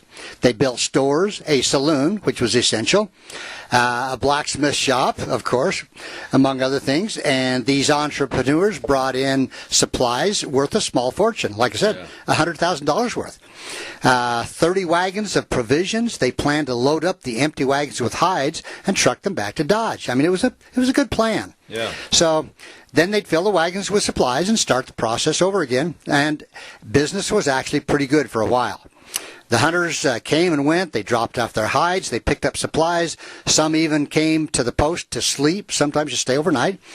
And the Indians began to strike back, and the hunters were a little on edge. And you can imagine, but the climate got more tense when several men were killed and scalped. Yeah. 3 more men were killed. Others simply disappeared and were never heard from. How big a group were the buffalo hunters in? When they went out, a lot of times there was nothing more than 2 skinners and a hunter. So really, maybe 3 guys. They were really susceptible. Yeah. Yeah. And so they'd split up into different groups. Sure. So they were susceptible. But anyway, like I say, some were never heard from again. Indians began following the hunting parties. All they had to do was look for buffalo. Sure. And they knew that there would be hunters. So the Comanche and Cheyenne had a special dislike for buffalo hunters who only shot an animal, as we've mentioned, for its hide, leaving the carcass to rot in the sun. So by June 18th, now we're in the summertime almost, the traders had collected enough hides to consider taking a trip to Dodge. There had been warnings of an attack at the post by the end of June. Now, this is kind of interesting. The warnings likely came from some Kiowa Indians who were on the reservation. Really? So they were a little jealous, huh? Yeah. The traders didn't know if this information was reliable. I see. It was, is it or isn't good? Anyway, the principal partners kept this knowledge to themselves. Uh-oh. Okay, they did not even tell their associate, the blacksmith, and just to be safe, however, they conveniently decided they would quickly head back to Dodge. Oh, so wait a minute. The powers that be kind of protected their CYA a little bit. Right. Yeah. And with So they were going to head back to Dodge with the hides and leave their partner, a guy, and we're going to talk about this guy, Jim Hanrahan is his name. Okay. He was a trader and saloon keeper. They were going to leave him to watch the post. Yeah, nice job. Thank you. Yeah. You know. So between 20 to 40 men could be found about adobe walls. Whiskey consumption had gone up as the hunting slowed down. The hunters were being extra careful. Indian sightings had become more frequent. Jim Hanrahan's buffalo hunter was so careful that he wasn't keeping his skinners busy. Now, a good hunter could keep two guys busy for hours. I read someplace, and I don't mean to take a lot of time, but I read someplace that a shooter for a group tried to shoot between 50 and 75 buffalo a day. Have you read that? Yeah, at least. Really? Yeah, huge numbers. Oh. So, anyway, there was a young man by the name of Billy Dixon. Okay, and he had two skinners that he came in with a fresh load of hides to sell. Now, Jim Hanrahan bought the hides. Billy was known to be a good shot as well as a hard-working young man. Okay, so Dixon's plan was to head off to the northwest where the buffalo were thick and the Comanche thinner. And since Billy didn't have to work very hard to keep his skinners busy, he and Jim entered into a partnership. Not only would he shoot for his own men, he'd shoot for some of Hanrahan's skinners too. So here we have Billy Dixon. He's going to go out with maybe 4 skinners and would probably keep him busy. Yeah. So young Billy was about to become a very famous man. He was born in 1850. When he was 18 years old, he started hauling supplies for the Army. He worked for George Custer, our friend, in the General's campaign against That was a short-lived job, wasn't it? Yeah, he worked for Custer against the Southern Cheyenne in 1868 and 69. And after a few years of freighting on the plains, he decided to try his hand at buffalo hunting. Oh, my. So he joined up with some friends and became the shooter of the party. Well, when the other regions were so shot out that he couldn't make a living, he came to the Panhandle. I see. So now here we are. So Jim Hanrahan was glad to have Billy for his partner because he was a good shot, hard worker, and he was glad that Billy and his skinners were at the post because, again, extra rifles. Jim had to be a little nervous, don't you think, with his partners gone, and here he is holding down the fort, so to speak? And the whiskey bottles. And the whiskey bottles. Yeah. Now, according to legend, around 2 o'clock in the morning, a main roof beam snapped in the saloon. Uh-oh. Okay? Now, the men said the crack or snap was so loud it sounded like a pistol shot. Okay? Now, this is we're going to get into this a little bit. They were awake instantly with their guns in hand. Some of the men were sleeping in the saloon. Others were outside. Now, the questionable thing was it a pistol shot or was it really a beam cracking? Well, did the roof cave in? No, they just cracked. Okay, it didn't cave in. Okay. Now, since the men were already up, most of them decided not to go back to bed. I see. Now, dawn would arrive in a couple of hours, then many, including Billy Dixon, would be leaving at first light. They talked, played cards, had a few drinks, and when the pre-dawn attack came, the men were already up. They were ready. They were ready. By accident or whatever, we don't know. So the night the Indians camped a few miles to the east of the post, they sang their war songs and prayed. Their medicine was good. Their war paint was magic. And accounts tell of at least 1,000 warriors. How many were at the fort? Oh, maybe 30, 40. Oh, the odds 50, are not maybe. even. Not real good. Yeah. Now, in reality, there was probably maybe only 500 to 700. Oh, well, yeah, only against 40, That's a lot better. Still a pretty good number. But anyway, well before dawn, the Braves were in place and ready, although unaware that the men at the post were all awake. They thought they were going to catch them asleep. Yeah. Now, if legend is correct, Billy Dixon was the first to see the attack. At first, he thought the Braves were going for the horses. He fired a couple of rounds, which alerted the post. The Braves, however, bypassed the horses and went for the buildings. Men scrambled for shelter. A couple of those still sleeping outside were killed right off the bat. Billy made it to the saloon. Others took refuge in the stores. The buildings were well built, and the men further secured their doors and windows with barrels and sacks of supplies. So they were ready and in a pretty good place, really. So they had water and food. Yeah. Yeah, so they Okay. were fine, really, and whiskey. Okay. Well, that was my next question. Anyway, the Braves didn't get the quick victory they had hoped for. These were some tough plainsmen who didn't frighten easily. They were cool under attack. Furthermore, buffalo hunters were notoriously good shots. Oh, yeah. Yeah. So they were used to making each bullet count and firing from a distance. And even the skinners were pretty good shots. You know, they weren't slackers. So this Indian chief that had said, or the leader of this band said that they would be protected and the bullets wouldn't harm them, so they kind of didn't appreciate his comments, did Right, they? especially as they saw their comrades falling off their horses. Right. So anyway, because the men's fire was so deadly, they turned back the first rush, a rush that should have brought victory to the Braves. More charges followed, but each one was again repelled by the rifle fire. Now, before noon, the Braves had learned a healthy respect for the Buffalo rifle and had given up charging. Can you imagine, though? These were the Hawkins and the Sharps, weren't they? Those big guns? Yeah. So the Indians were losing their interest in this fight, so to speak. Yeah. They had taken some horses and some supplies from some wagons. They'd killed a few men. So, but even the great chief of the Comanche, Quanah Parker, was in from this Texas, group. yeah. He had actually been hit, wasn't injured badly, but he wasn't able to fight anymore. Yeah. Anyway, the traders and buffalo hunters were bottled up. Their horses were gone now, but they still had food and water and whiskey and bullets, and they were safe for the time being, although they couldn't really go anywhere. Yeah. Now, during the battle, several other hunters had slipped into the post to help them. Oh, so they came from outside the perimeter. Yeah, but several men also slipped out to try to go for help. I don't know if I would have been in either group. Yeah. Anyway, so now it became a waiting game. Now, bored with just sitting there, Billy decided to take a shot at one of the Indians sitting on his war pony. The man was well out of range, but Billy decided to stir things up. As it would turn out, he was about to make the most famous shot in the history of the American West, using his Sharps 50 caliber /90, 50-90. Wow. Is that what they called that? Yeah. Okay. Sharps buffalo gun. He calculated wind and distance. Wow. The men watched, agreeing that the Brave was about a mile. A mile away? Yes. Now, Billy was a fine shot, okay? Evidently. Any man who could kill buffalo the way he did was a shooter. He carefully took aim, held his breath, squeezed the trigger on the trusty Sharps. The black powder smoke cleared. The men watched for several seconds. Almost in slow motion, the unlucky Brave threw up his arms, fell from his horse. A mile away. This was the best shot anyone have ever seen or hoped to see. Now, so the question is, was it a mile? Okay. Now later, after this had happened, there were some surveyors that measured off the shot, actually after everything was said and done. Yeah. And it wasn't quite a mile, but it was close. It was 1,538 yards. Now a mile is 1,560. 760. So we're about 200 yards short of a mile. Are you going to quibble over that?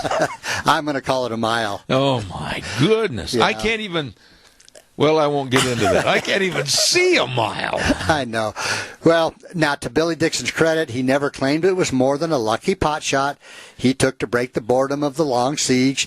But Billy knew his craft. He was skilled.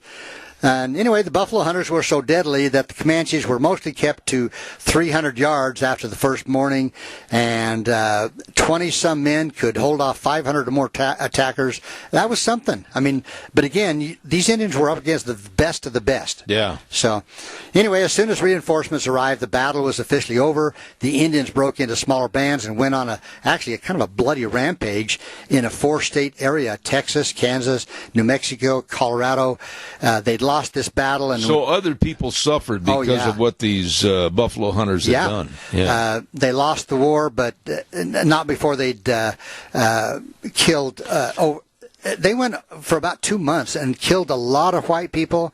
A lot of what you're talking about in these different scenes and scenarios with what happened at Adobe Walls were incorporated into various Western movies like Lonesome Dove. Yeah.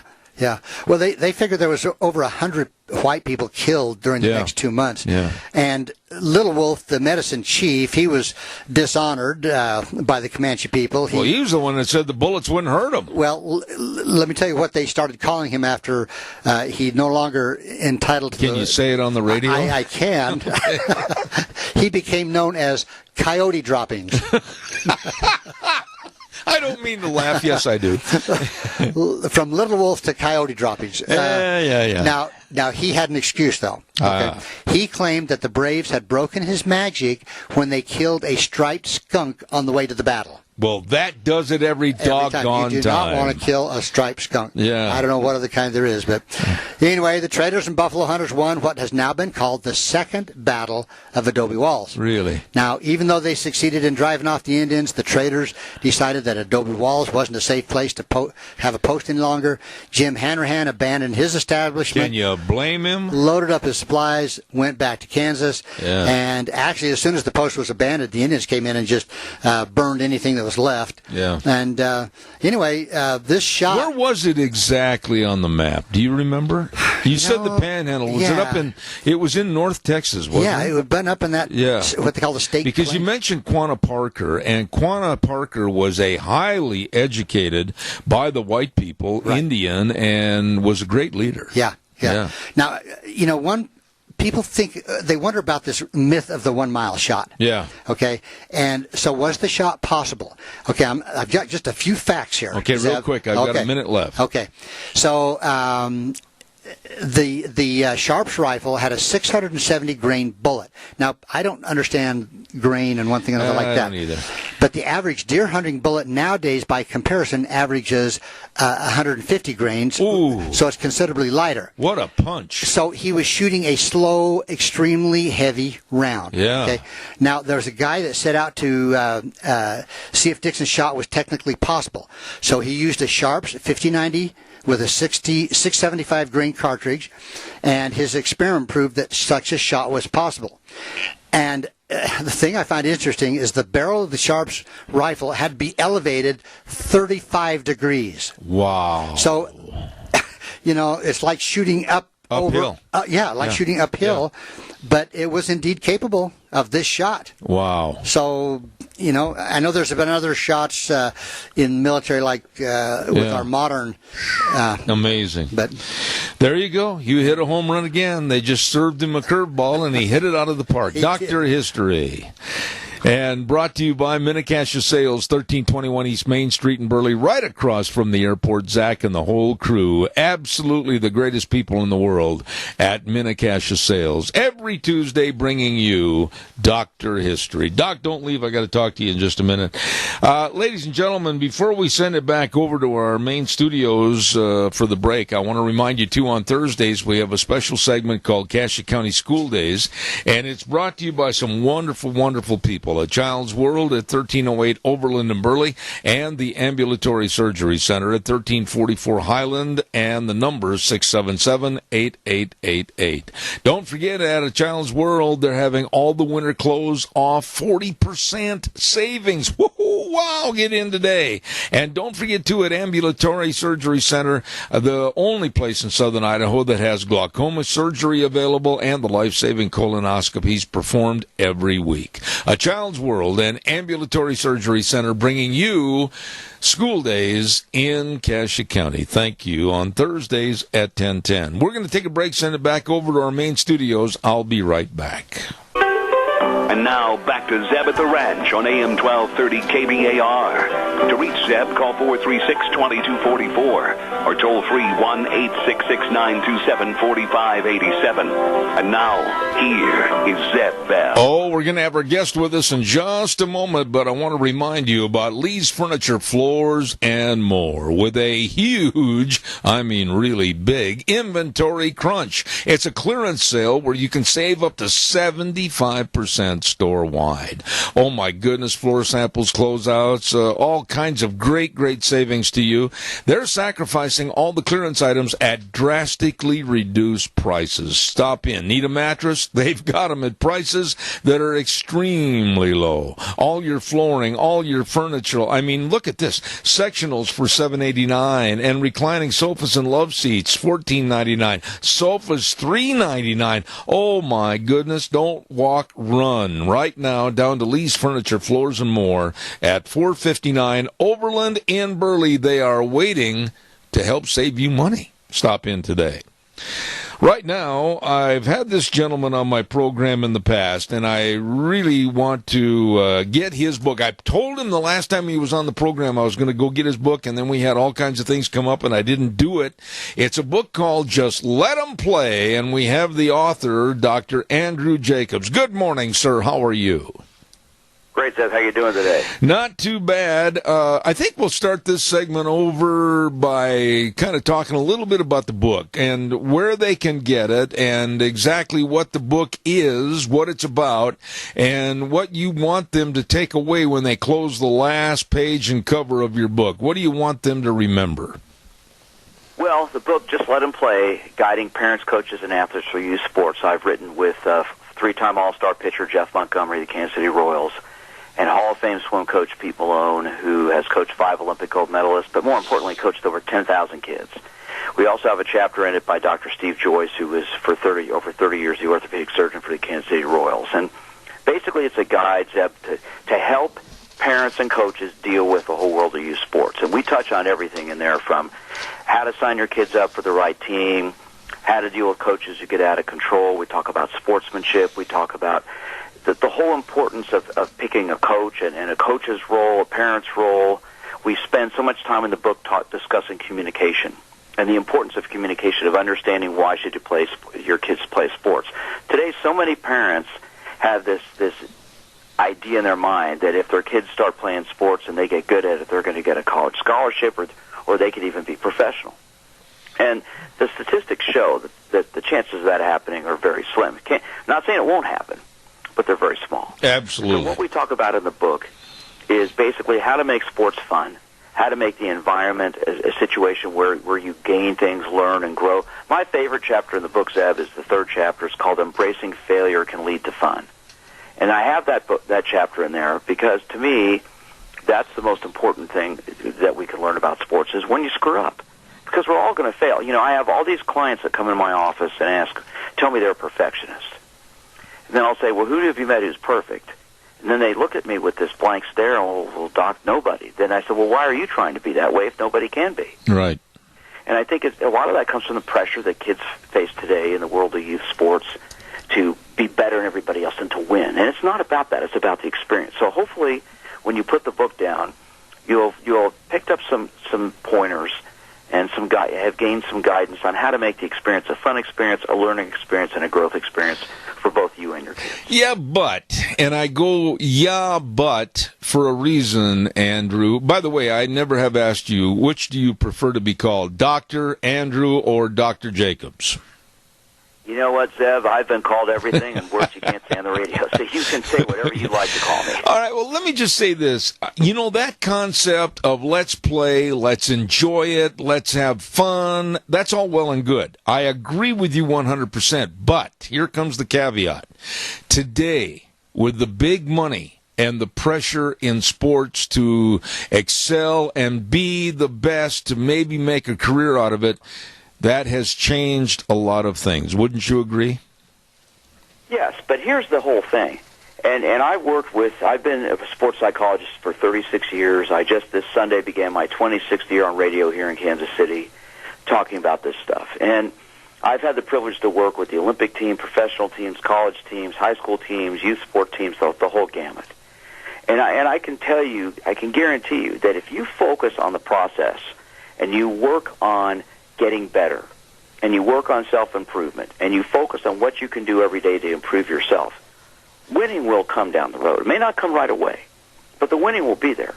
But you're going to learn more about yourself and about the person you are. We all want to, look, Zeb, when you played sports, did you want to lose or did you want to win? I wanted to win every single time. I can't stand to lose a pinochle game.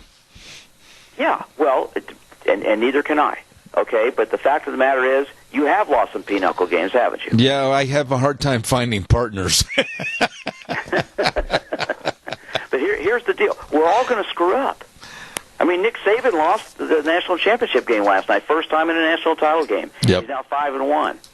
They're talking today about, well, should he retire? Should he retire because he lost a national championship college football game? Absolutely not. No. That's absurd. Yeah. We spend so much time focusing on the results. spend enough time focusing on the process to get there. Well, yeah, but wait a minute. Clemson's the national champion in college football. Yeah. Alabama had a hell of a year. They lost in the last play of the game. Yep. They're still champions. But if we look at it, well, who won the national championship? Well, Clemson did. But the Alabama's and Crimson Tide is still a great program. Absolutely. But, Andrew... They're talking about Nick Saban, maybe how much longer should he coach? Because he lost last night? That's absurd. Yeah, but Andrew... You spend too much time focusing on the result and not on what you do to get there. I agree with you, and you bring up a very good point that I think we should pursue a little bit more. Dabo Swinney took over the reins as a interim coach at Clemson, and he made the last 8 years of growth and formation to achieve the pinnacle of success last night. So on the one hand, here's Dabo that went through all the ranks of doing things and having all the rights and the wrongs and everything else, and then automatically the guy loses one championship and they want Saban to quit. This is ridiculous. Well, of course it is, and that's why. Look, that's why we wrote this book, because there's so much pressure today on results. I mean, this weekend here in Kansas City, the Chiefs are playing the Steelers in the NFL playoffs. Yep. And one team's going to win, one team's going to lose. It's supposed to be 30 degrees with an ice storm. I'll be out there watching the game, as I always am. It'll be fun, but who's going to win that game? Well, is the team that loses a loser? I think we have to focus on what you have to do to get there. Yep. You know what I'm getting? I do. See the point I'm making there? I absolutely do. I agree with you. And the problem with youth sports today, Zeb, is this. All these kids who start playing sports at 6, 7, 8 years of age, okay, it should be about the experience and learning and growing about yourself and having fun. Yeah. Sports Illustrated did a big story in December about the status of football in our country. And there's a section it's a huge story. I read the entire story. There's a section in there about football in Texas, which we all know is a big thing. But they have tackle football games for 3- and 4-year-olds in Texas, Eb, where parents are screaming and yelling and cursing at kids to knock them down, flatten them. At 3 and 4. Why? Why is that going on? Yeah. No, I agree with you, Andrew, but I would say this, that it all depends on the personality and the construction of the personality of the coach. If I had a boy right now, I want to get your opinion on this. If I had a boy right now that was of school age, whether it's elementary, high school, or college, my son is way past that. He's got his own family up in Nampa right now. But he was a heck of a football and basketball player. But if I had to do it all over again, I would love to have him have the type of a coach, and I'm going to use a name and I want to get your response, like Tony Dungy. Tony Dungy is a gentleman, he's a winner, but yet he's got all the concepts of what life is really about. Do you agree or disagree? 100%. I totally agree with you. We have a coach here in Kansas City named Andy Reid. I've never met him. I don't work with the Chiefs, but I work with a lot of Chiefs players and have over the years. I have a player right now who comes and sees me on a regular basis who loves Andy Reid. And he told me he loves him for a lot of reasons. He said because he is a communicator, Doc. He understands us. He takes the time to get to know us as people. And he cares about us. Okay? If you have a coach like that, you'll run through a wall for him. But if you have a coach who degrades you and insults you and curses you out at 3 years of age, that's absurd. I agree. And see, that's where it starts with the parents. When you have a child, I mean, I get it. Kids want to start playing sports. They see their parents playing. They watch it on TV. They get into it. But there's no reason to be keeping score for 4, 5, and 6-year-olds. They should be out there playing and learning and having fun. Let the score come later. I just did my radio show this past week about when should sports specialization start. And basically we talk about it in our book, not until middle school. And everyone we talk to and all the research has found that if you start specializing before that, kids end up with more injuries, they burn out, and they quit. Okay? And it's a problem. And why does that happen? Mostly because of parents. Because parents have this idea in their mind, oh, my kid's really good at baseball. He's 8. He can throw, fastball. Well, he shouldn't be throwing fastballs at 8. Because he'll probably have Tommy John surgery by the time he's 12. I had an orthopedic surgeon call my show this week Yep. and tell me he just did Tommy John surgery on a 12-year-old. Mm.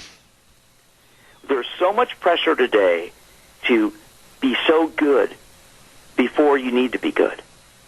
And we've taken the fun out of sports. And that's why we wrote this book, Seb. That's why there's a need for it.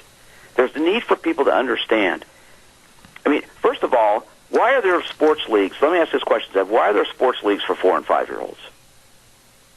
You know, I can't answer that question because when my children were growing up, they didn't have those leagues available to them. And I think it is at that point nothing more than a parental outlet, if you will, for the parents that really weren't any kind of an athlete at all and they want their children to succeed. Am I wrong? You know, that's partially right, but I'm going to tell you what we think is the main reason. Somebody's making money on it. Oh, that's true. That's true. You know, when you have a sports league get set up, there's money involved, and youth sports has gotten to the point. It's a big multi-billion-dollar business now. That's true. Between the uniforms and the trophies and the tournaments and everything that goes on, it's become a huge business, and someone's making money. But Andrew, you would agree. Reason to have a sports league for 4-year-olds. You would agree with me, though, at that juncture. To have kids play sports, but not have leagues and be in competitive games. Yeah. Learn the skills, learn the sport, learn how to have fun with it. The winning and losing shouldn't come around till they're 11, 12 years of age. But you would agree with me. I believe that. I've seen so many kids destroyed by coaches who have to win at age 7 and 8. And kids whose confidence has been destroyed by parents. I was saying in the book, Seb, a good coach is a good psychologist. A bad coach needs a sports psychologist. That's true. And a good coach checks his or her ego at the door. It's not about them. It's about the kids. But you would agree with me, though. Played for Tony Dungy. I'll bet you they would tell you it was never about him. It was about the players. That's right. I agree with that. But I want to make this point right there before we go any further. There has to be a point, and I'd like you to give me the definition, as to where not all little Johnnies and Susies, the apple of daddy and mommy's eye, deserves to have a trophy for just participating. There's got to be an achievement in the totalization of what they're doing, and not just give them a trophy or a blue ribbon just to be there. How do you define that?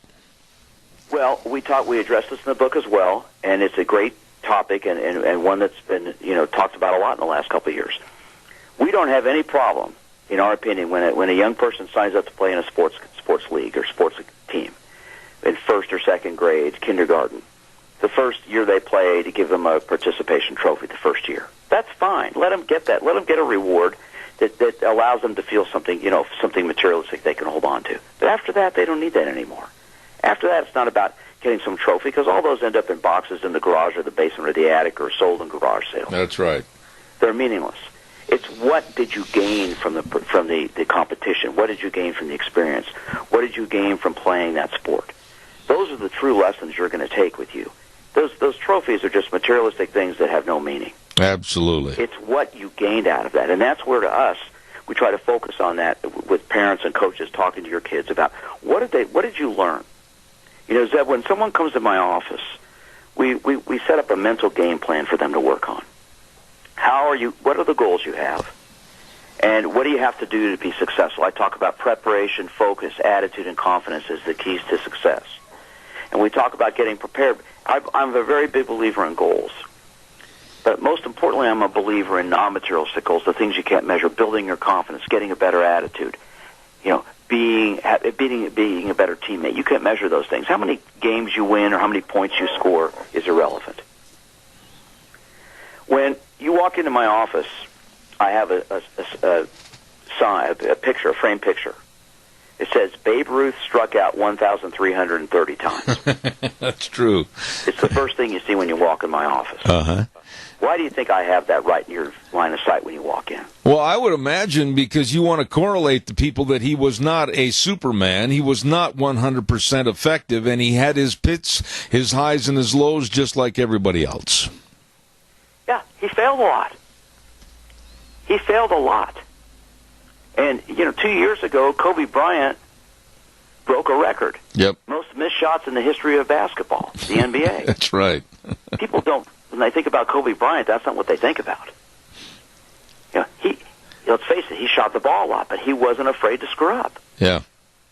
You have to overcome that fear of failure. And too many kids are criticized and ridiculed and cut down and insulted when they fail by parents and coaches who are so caught up with the results. It's inevitable that you will fail, especially as a kid, especially as a young person, 7, 8, 9, 10 years of age.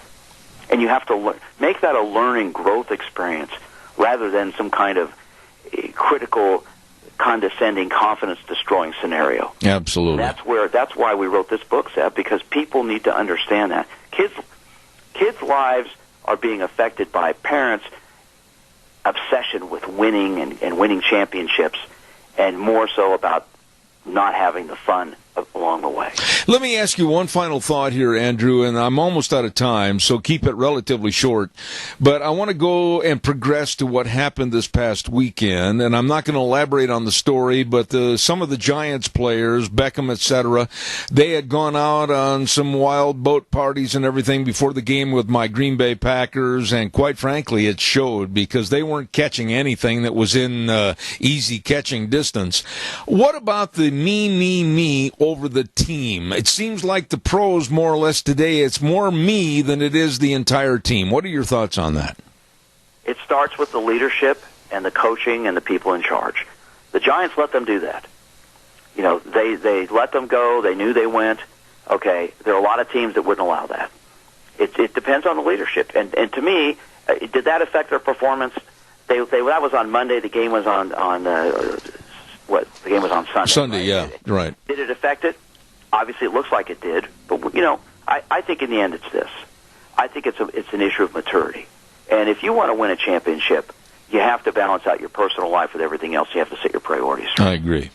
If going out and partying on a boat in Miami is their priority, then obviously that showed in terms of the reflection on how they played.